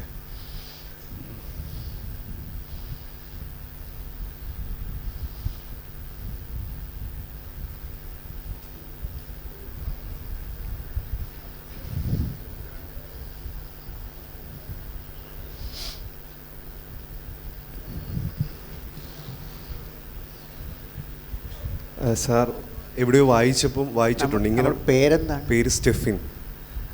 വായിച്ചിട്ടുണ്ട്, അവനവൻ്റെ ഉള്ളിലെ പൂർണ്ണതയെ കണ്ടെത്താൻ കഴിയാത്തത് കൊണ്ടാണ് ഏകാന്തത അനുഭവപ്പെടുന്നത്. അപ്പം ഇപ്പോഴത്തെ ഒരു സമൂഹത്തിൽ ജീവിക്കുമ്പം ഒരു ദിവസമോ 2 ദിവസമോ ഒറ്റയ്ക്കിരിക്കാൻ പാടാണ്, ഏകാന്തത അനുഭവപ്പെടും.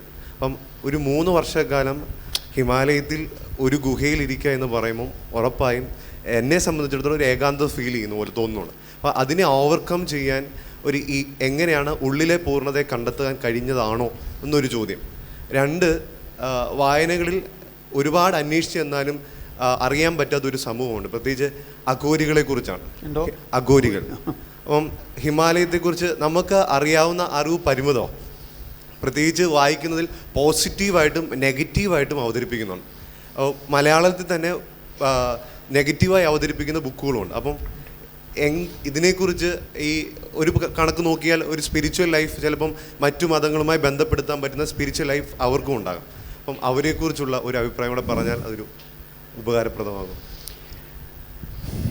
ഒന്നാമത് അവിടെ ഇരുന്നോളൂ, കുഴപ്പമില്ല. ഒന്നാമത് ആദ്യത്തെ ചോദ്യം എന്തായിരുന്നു? അപ്പോൾ ഏകത്വം എങ്ങനെയാണ്? അപ്പോൾ സാധാരണ ഈ ലോകത്തിൽ നിന്ന് ഒരാൾ പോയി, സാധാരണ നമ്മുടെ സാമൂഹ്യ ലോകത്തിൽ നിന്ന് ഏകാന്തത്തിലിരിക്കണം എന്നൊക്കെ വിചാരിച്ച് പോയാൽ ഗുഹയിൽ ചെന്നിരുന്നാലും മനസ്സ് നമ്മുടെ മനസ്സല്ലേ കൂടെ കൊണ്ടുപോകുന്നത്, അതിനെങ്ങും വിട്ടിട്ട് പോകാൻ പറ്റില്ലല്ലോ, അതിങ്ങനെ കറങ്ങിക്കൊണ്ടിരിക്കും. ഗുഹയിലായിരിക്കും ഇരിക്കുന്നത്, പക്ഷെ മനസ്സ് മാർക്കറ്റിലായിരിക്കും. അതുകൊണ്ട് അത് ശ്രമിക്കുന്നതിന് മുമ്പേ സത്സംഗത്തിൻ്റെ ആവശ്യമുണ്ട്. സത്സംഗം എന്ന് പറഞ്ഞാൽ എന്നെപ്പോലെ അല്ലെങ്കിൽ ഓൾമോസ്റ്റ് സിമിലർ ലൈനിൽ ചിന്തിക്കുന്നവരുടെ കൂടെ ജീവിക്കുക. ദുർസംഗം സത്സംഗം രണ്ടുണ്ട്. അപ്പോൾ നല്ല ആളുകൾ, സ്പിരിച്വലായിട്ടുള്ള ആളുകൾ, അതിന് ശ്രമിക്കുന്നവർ, എത്തിയവരല്ല, അങ്ങനെയുള്ള സ്റ്റുഡൻസിൻ്റെ കൂടെ ഒരുമിച്ച് കമ്മ്യൂണിറ്റി ആയിട്ട് ജീവിക്കുന്നത് ഒരു മാർഗമാണ്. അപ്പോൾ ഒരു കാലത്ത് നമുക്കപ്പോൾ തോന്നും ഇനി എനിക്ക് ഏകാന്തതയുടെ ആവശ്യമുണ്ടായിരുന്നു. പക്ഷെ അത് പ്രിമച്യൂറായിട്ട് ചെന്നിരുന്ന് കളയരുത് ഫിസിക്കലായിട്ട്. അതുകൊണ്ടൊന്നും നടക്കില്ല. അത് അവിടെ ചെന്നാലും നമ്മുടെ മൈൻഡ് നമ്മളെ വറി ചെയ്തുകൊണ്ടിരിക്കും. അതുകൊണ്ട് സത്സംഗം എന്ന് പറഞ്ഞാൽ group of people interested in spiritual welfare, അവരുടെ കൂടെ കുറച്ച് കാലം നിൽക്കാം. അത് കഴിയുമ്പോൾ മൈൻഡ് ഒരു ഡയറക്ഷനിൽ മൂവ് ചെയ്യാൻ തുടങ്ങും. അപ്പോൾ വേണമെങ്കിൽ കുറച്ച് ഷോർട്ട് പീരിയഡ്സ് ഏകാന്തം. ഇന്നത്തെ കാലത്ത് ഋഷികേശിലൊന്നും പോയാലും അങ്ങനെ ഒരു സ്ഥലം കിട്ടില്ല. പോയി ഡൽഹിയിൽ നിന്ന് വീക്കെൻഡിന് പിക്നിക്ക് ചെയ്യാൻ വരുന്ന ഒരാൾ വരുന്ന മിക്കവാറും അങ്ങനെ എല്ലാം പോയി. അതുകൊണ്ട് എനിക്ക് ഇരുന്ന് ധ്യാനിക്കാൻ ഐസൊലേറ്റഡായിട്ടൊരു റൂം കിട്ടുകയാണെങ്കിൽ തനിച്ചിരിക്കാൻ, അത് തന്നെയാണ് എൻ്റെ കേവ് എന്ന് വിചാരിച്ചോളുക. ദിവസം 1 മണിക്കൂർ രാവിലെയും വൈകുന്നേരവും അവിടെ ധ്യാനിക്കുക. പിന്നെ ബാക്കിയുള്ള നിങ്ങളുടെ പ്രേയേഴ്സൊക്കെ ഉണ്ട്. ഇതെല്ലാം ഒരു സത്സംഗമാണ്, റിസൾട്ട് മെഡിറ്റേഷനാണ് എന്ന് വിചാരിച്ച് ജീവിച്ചാൽ അതിൻ്റെ ആവശ്യം വരുമ്പോൾ അത് നടന്നോളും. അഘോരികളെ പറ്റി പറഞ്ഞില്ലേ, ഈ അഘോരി എന്ന് പറയുന്ന സിസ്റ്റം എല്ലാവർക്കും പറഞ്ഞിട്ടുള്ളതല്ല. ചില ഐസൊലേറ്റഡ് ഇൻഡിവിജ്വൽസിനെ അതിൽ കൂടെ പോകാൻ പറ്റുള്ളൂ. അതുകൊണ്ട് ജനറലായിട്ട് അത് മാറ്റി വെച്ച് അതിനെപ്പറ്റി ചിന്തിക്കാതിരിക്കുന്നതാണ് ഏറ്റവും നല്ലത്. ഞാൻ അഘോരിമാരെയൊക്കെ കണ്ടിട്ടുണ്ട്, അവരിവിടെ താമസിച്ചൊക്കെ നോക്കിയിട്ടുണ്ട്. ഞാൻ പോയത് അനുഭവത്തിന് വേണ്ടിയാണ്, അല്ലാതെ അവർ ശിഷ്യനാവാനല്ല. അതുകൊണ്ട് അതൊരു കഠിനമായ ജീവിതം കൂടെയാണ്, എല്ലാവർക്കും പറ്റുന്ന കാര്യമൊന്നുമല്ല. പിന്നെ അഘോരിമാർ പുറത്തൊന്ന് കാണിക്കും, അകത്ത് വേറെ ഒന്നായിരിക്കും. അവർ ഈ കാണിക്കുന്നതെല്ലാം ആളുകൾ അധികം അടുത്ത് വരാതിരിക്കാൻ വേണ്ടിയാണ്. കാരണം അവർക്ക് ആവശ്യം ഐസൊലേഷൻ. അതുകൊണ്ട് ചിലപ്പോൾ നമുക്ക് തോന്നും ഒരു മഹാപ്രാന്തി ഇവരുടെ അടുത്തൊക്കെ എന്തിനാണ് പോകുന്നത്, അതിനു വേണ്ടിയാണ് അവർ അഘോരികളായിട്ട് ജീവിക്കുന്നത്. വാസ്തവം പറഞ്ഞാൽ അഘോരി എന്നുള്ള വാക്ക് തന്നെ നേരെ തിരിച്ചാണ്. ഘോരം എന്ന് പറഞ്ഞാൽ എന്താണ്? അപ്പോൾ സംസ്കൃതത്തിൽ വിട്ട് കഴിയുമ്പോൾ അഘോരി എന്ന് പറഞ്ഞാൽ അതിൻ്റെ ഓപ്പോസിറ്റായി. പക്ഷെ അവർ ജീവിക്കുന്ന ഘോര രീതിയിലാണ്. അപ്പോൾ അവരുടെ എയിം അതാണ്, പക്ഷെ അവർ പുറത്തങ്ങനെ കാണിക്കുന്നതാണ്. പക്ഷെ അത് എനിക്ക് തോന്നുന്നത് മിക്കവാറും ഒരു 99% ആളുകൾക്ക് ഈ അഘോരി മാർഗം സൂട്ടബിൾ അല്ല. സാധാരണ രീതിയിൽ ജീവിച്ച് മെഡിറ്റേഷനൊക്കെ ചെയ്ത് സ്ക്രിപ്റ്റേഴ്സൊക്കെ പഠിച്ച് സത്സംഗത്തോടു കൂടി മുമ്പോട്ട് പോകുന്നതാണ് നല്ലത്. പിന്നെ എക്സ്പെരിമെൻ്റ് ചെയ്ത് നോക്കണമെങ്കിൽ വല്ലപ്പോഴും ഒക്കെ അഘോരിയിടത്തൊക്കെ പോയി നിൽക്കണം, പക്ഷെ തിരിച്ചു വരണം. അപ്പോൾ നമുക്ക് മനസ്സിലാവും ഇതിൻ്റെ പരിപാടി എന്താണ്. ചില ഫേക്ക് അഘോരിമാരും ഉണ്ട്, ഈ ലോകത്തെല്ലാം ഉണ്ട്. അതിന് നല്ലൊരു എക്സ്പ്രഷൻ ബൈബിളിലും ഉണ്ട്. എന്താണ്? ഉൾഫ്സ് ഇൻ ഷീപ്സ് ക്ലോത്തിങ്. ഒരുപാടുണ്ട്. അതുകൊണ്ട് സൂക്ഷിക്കണം നമ്മൾ ഇതിനെപ്പറ്റി. അതിൻ്റെ ആവശ്യമില്ല.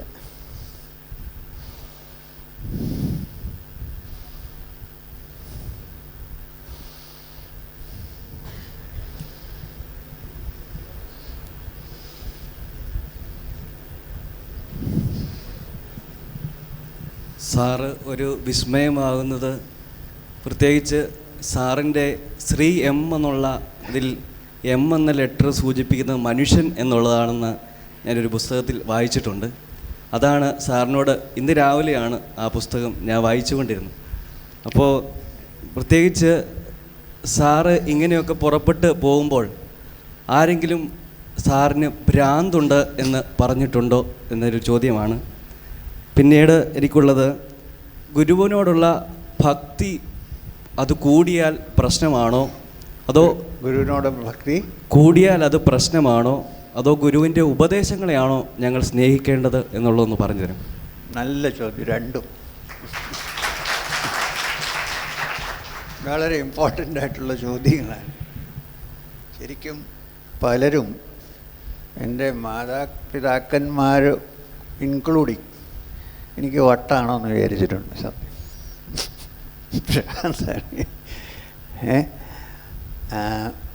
എന്നെ സൈക്കോളജിസ്റ്റിൻ്റെ അടുത്തെല്ലാം കൊണ്ടുവന്നു.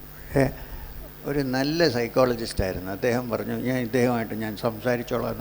നിങ്ങൾ പുറത്ത് വയ്ക്കണം എന്ന് പറഞ്ഞു. കഥ അടച്ചിട്ട് പറഞ്ഞു, അല്ല അപ്പം പിന്നെ ഉപനിഷത്തിൽ ഞാൻ വിചാരിച്ചു ഡോക്ടർ എന്നെ അനലൈസ് ചെയ്യണോ എൻ്റെ അടുത്ത് നമ്മളെ. അതുകൊണ്ട് ഞങ്ങൾ എസ്കേപ്പ് ചെയ്തു. സാധാരണ എന്തോന്ന് വെച്ചാൽ ഒരു സാധാരണ മനുഷ്യരെല്ലാം ഒരു സ്ട്രീമിൽ കൂടെ ആ ഫ്ലോ ചെയ്യുന്ന കൂട്ടത്തിൽ പോകുന്നവരാണ്. എന്നിടയ്ക്ക് ഒരാൾ മാറി നിന്ന് ഞാൻ എഗെയിൻസ്റ്റ് ദ സ്ട്രീം, ഞാൻ നീന്തും എന്ന് പറയുമ്പം ആളുകൾക്ക് തോന്നുന്നത് എന്തോ കുഴപ്പമുണ്ടെന്ന് തോന്നും.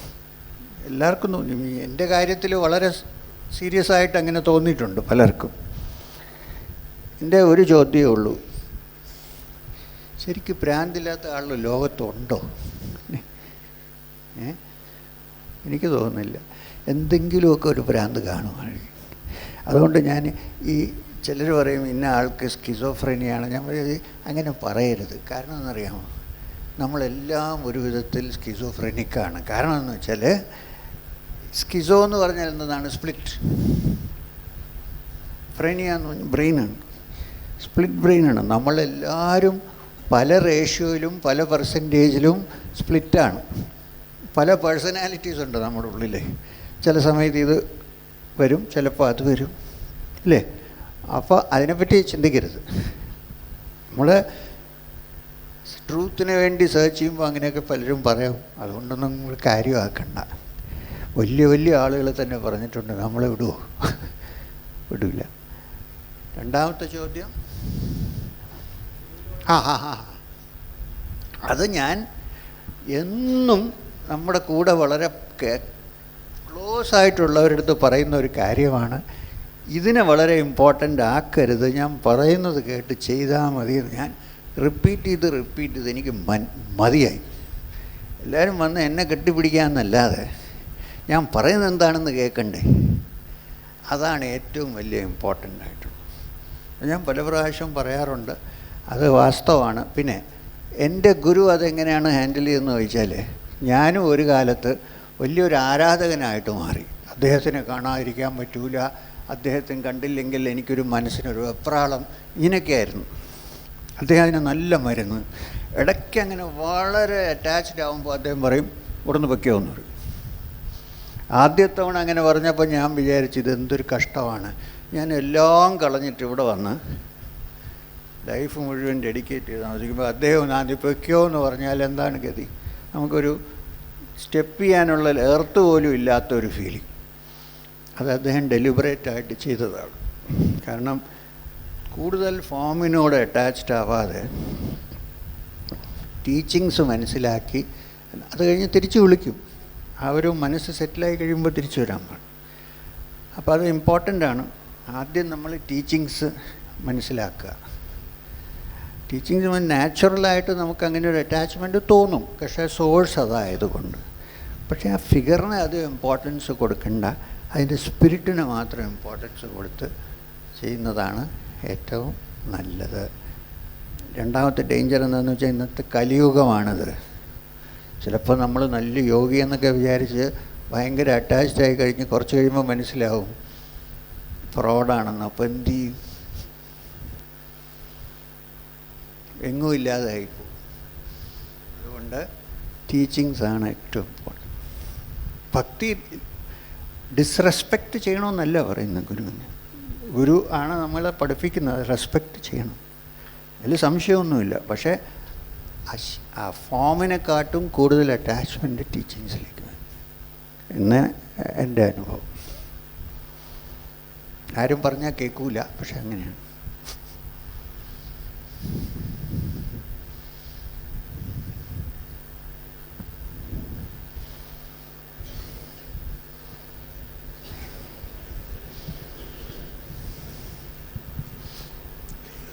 ഈ ഒരു ചോദ്യം ചിലപ്പം ഞാൻ സാറ് പോയി കഴിയുമ്പോൾ ഇവിടെ ചിലപ്പം പ്രശ്നം ഉണ്ടാക്കുമായിരിക്കും. എങ്കിലും എൻ്റെ മനസ്സിൽ വരുന്ന ചോദ്യം, ഞാൻ ചോദിക്കുന്ന ചോദ്യം, സാർ ഇവിടുന്ന് പോയി കഴിയുമ്പം ആളുടെ ഇടയ്ക്കിലെങ്കിലും പ്രശ്നം ഉണ്ടാകുമായിരിക്കും, എനിക്കറിയത്തില്ലെങ്കിലും ഞാൻ മനസ്സിൽ വരുന്ന ചോദ്യങ്ങളെ അണകെട്ട് നിർത്തരുതെന്നൊരു കുഴപ്പമില്ല.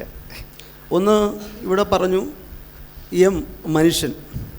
മനുഷ്യനാണെങ്കിൽ അവന് ജാതിയും മതവും വർഗവും ലിംഗവും ഇല്ലാത്തതുകൊണ്ടാണ് മനുഷ്യൻ, അല്ലെങ്കിൽ ഏതെങ്കിലും പേരിട്ടാൽ മതിയായിരുന്നു.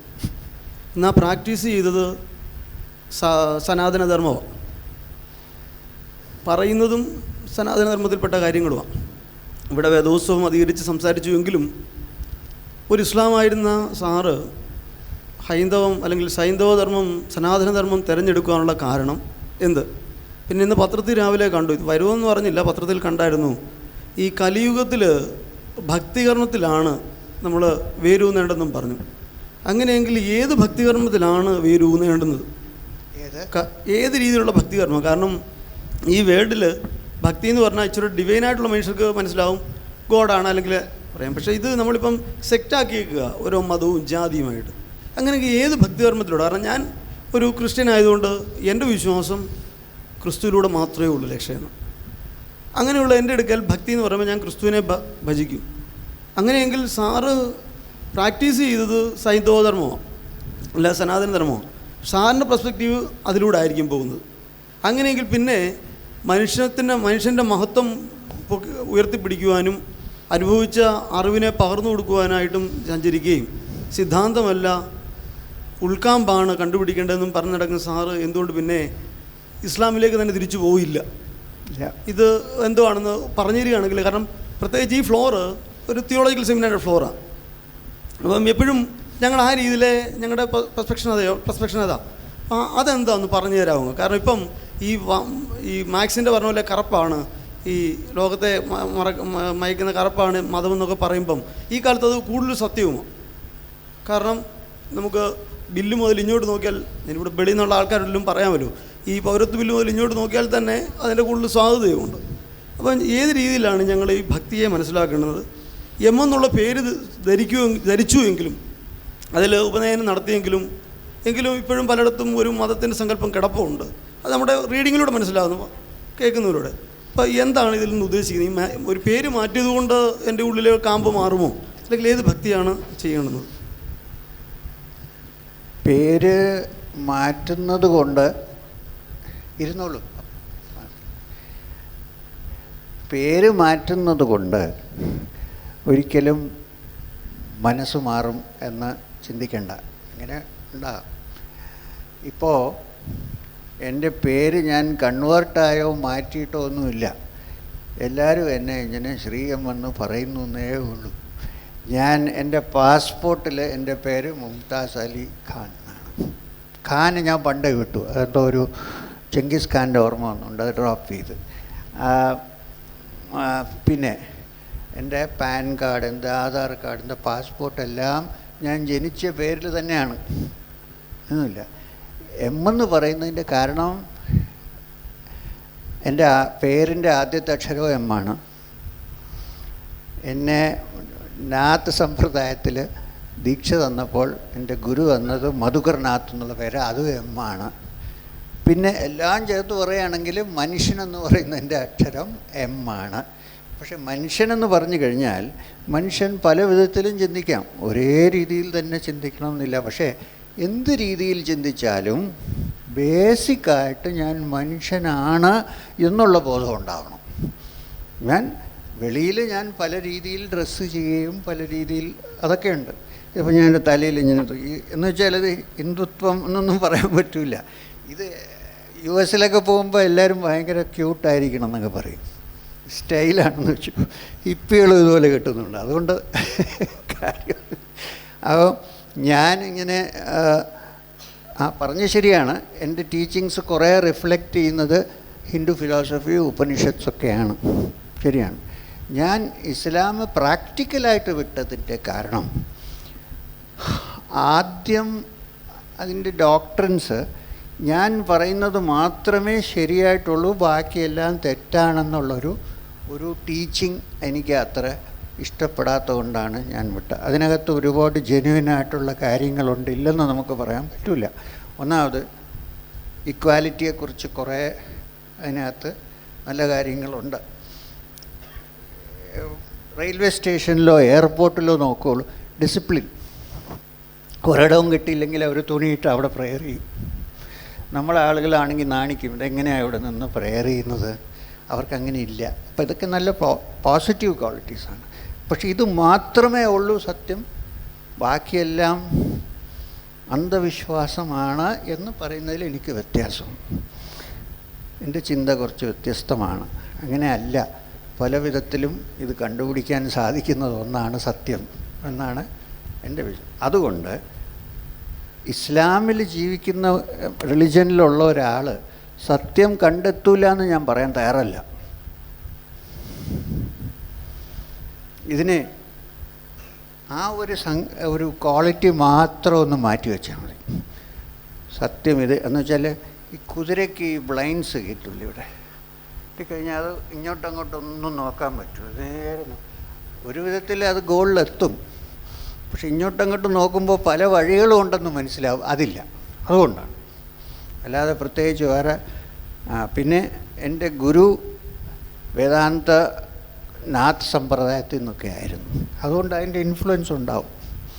എല്ലാ മനുഷ്യനും ട്രൂത്ത് എപ്പോഴും എന്തെങ്കിലും ഒരു വിധത്തിൽ ക്ലോത്ത് ചെയ്തേ നമുക്ക് മനസ്സിലാക്കാൻ പറ്റുള്ളൂ. വേറെ ട്രൂത്ത് മനസ്സിലാക്കിയാൽ പിന്നെ ഒന്നും മിണ്ടാൻ പോലും പറ്റില്ല, നാക്കടഞ്ഞു പോകും. അപ്പോൾ റിലേറ്റീവായിട്ടുള്ളതേ നമുക്ക് എക്സ്പ്രസ് ചെയ്യാൻ പറ്റുള്ളൂ. ഇതൊക്കെ കൊണ്ടാണ് ഈ വേദാന്തം പറയുന്നത്. അത് തെറ്റില്ല, ചോദിച്ചത് ശരിയാണ്. പിന്നെ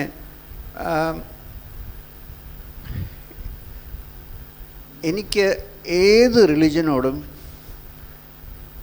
ഒരു എതിർപ്പില്ല. അത് പോട്ടെ. എങ്ങനെയാണ് വന്നതെന്ന് ചോദിച്ചാൽ,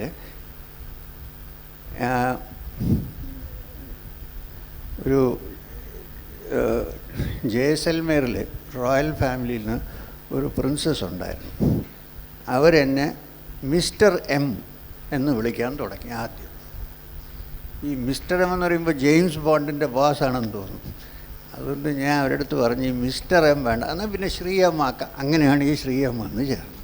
പക്ഷേ ഞാൻ വളരെ സന്തോഷമാണ്, എനിക്ക് എല്ലാവരും ശ്രീ എം എന്ന് പറയുമ്പോൾ. ശ്രീ ഇല്ലെങ്കിലും കുഴപ്പമില്ല, ശ്രീ ഉണ്ടെങ്കിലും ഒരു ശ്രീയേ ഉള്ളൂ, അത് പോട്ടെ. എനിക്കതുകൊണ്ട് വിഷമമൊന്നുമില്ല. കാരണം എന്ന് പറഞ്ഞാൽ മനുഷ്യനാണ് എന്നുള്ള വിശ്വാസത്തോടു കൂടിയാണ് ഞാൻ ജീവിക്കുന്നത്. അതുകൊണ്ട് ഞാൻ എല്ലാവരുടെ കൂടെയും അഡ്ജസ്റ്റ് ചെയ്തങ്ങ് പോവും. ഇത് ചോദിച്ചത് വളരെ ജെന്യുവനാണ്, അത് മനസ്സിലായി.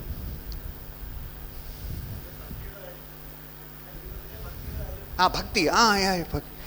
അപ്പോൾ ഈ പറഞ്ഞ പോലെ എപ്പോഴും അതാണ് ലാസ്റ്റിലായി പോകുന്നത്. ഭക്തി ഞാൻ പറയുന്നത് പലതരം ഭക്തിയുണ്ട്.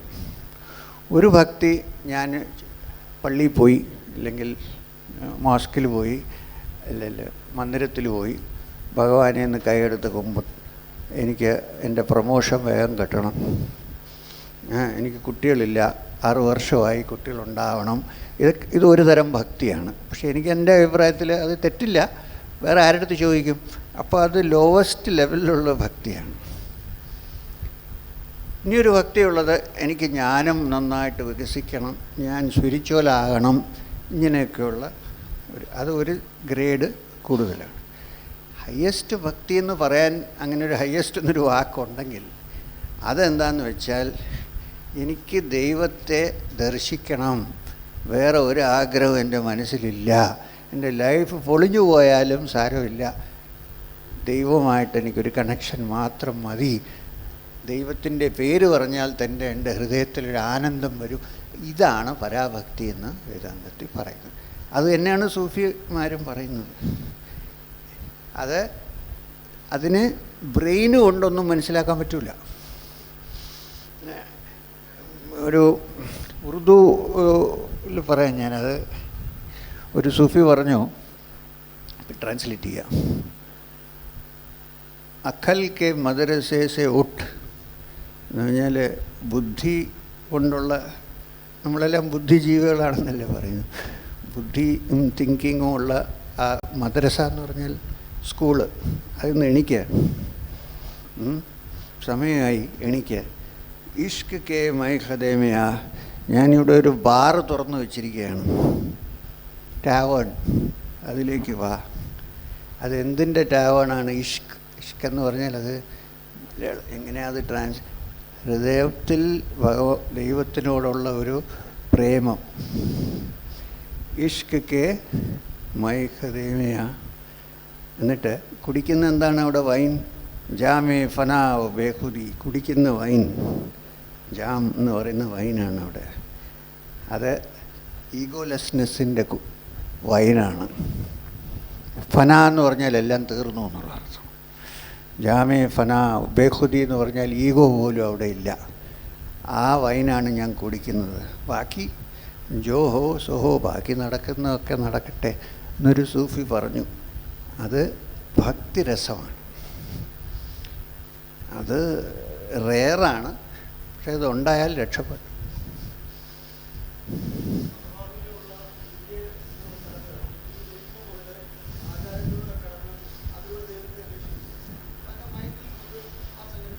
ഉണ്ടാവും. ആചാരം ഇമ്പോർട്ടൻ്റ് ആണ്. എന്താണെന്ന് വെച്ചാൽ മനസ്സില്ലെങ്കിൽ ദുരാചാരങ്ങളിലേക്ക് പോകും. അതുകൊണ്ട് സത് ആചാരങ്ങൾ അല്ലെങ്കിൽ സത്സംഗം വളരെ ഇമ്പോർട്ടൻ്റ് ആണ്. മനസ്സ് മൈൻഡ് ഇങ്ങനെ പെട്ടെന്ന് പൊളിച്ച് അതിനെ ഇൻഫിനിറ്റിലേക്ക് കൊണ്ടുപോകാൻ പറ്റില്ല. അതുകൊണ്ട് അതിനെ ആദ്യം 1 പോയിൻ്റഡ് ആക്കണം.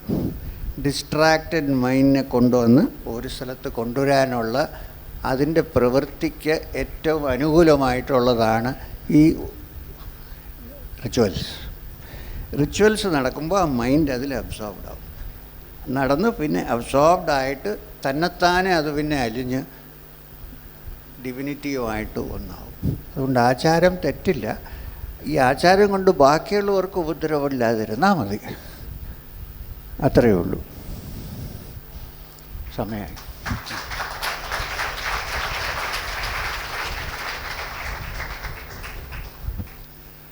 സമയമായി. ബഹുമാനപ്പെട്ട അജോമോൻ ശമാശൻ ഒരു വാക്ക് നന്ദി പറയും.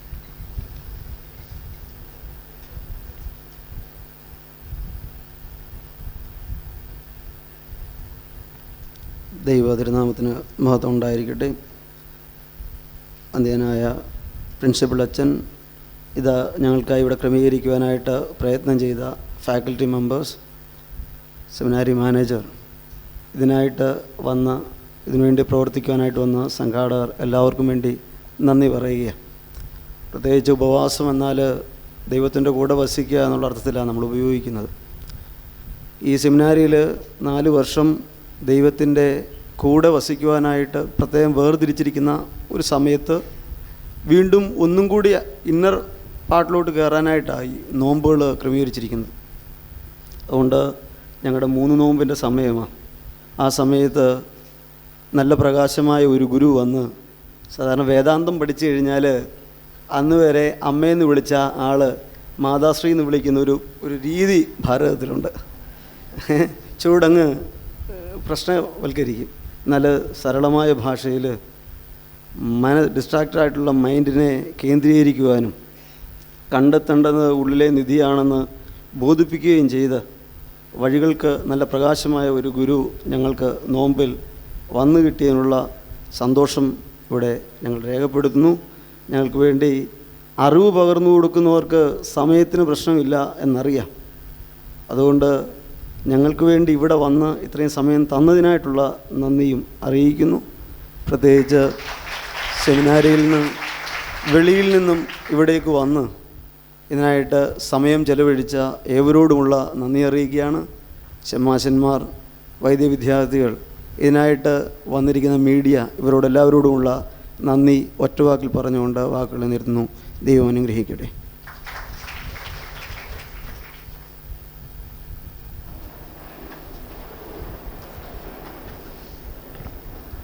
ശുദ്ധമുള്ള ബാവ, ശുദ്ധമുള്ള എൻ്റെ തിരുനാമത ഞങ്ങളെ നീ കാത്തുകൊള്ളണമേ. ഇഷ്ടാവായ ഉത്തരാജ്യം വസ്ലിഭായ മറിച്ചു നമ്മൾ റോഹാശങ്ങൾ ഒഴിക്കണമേ.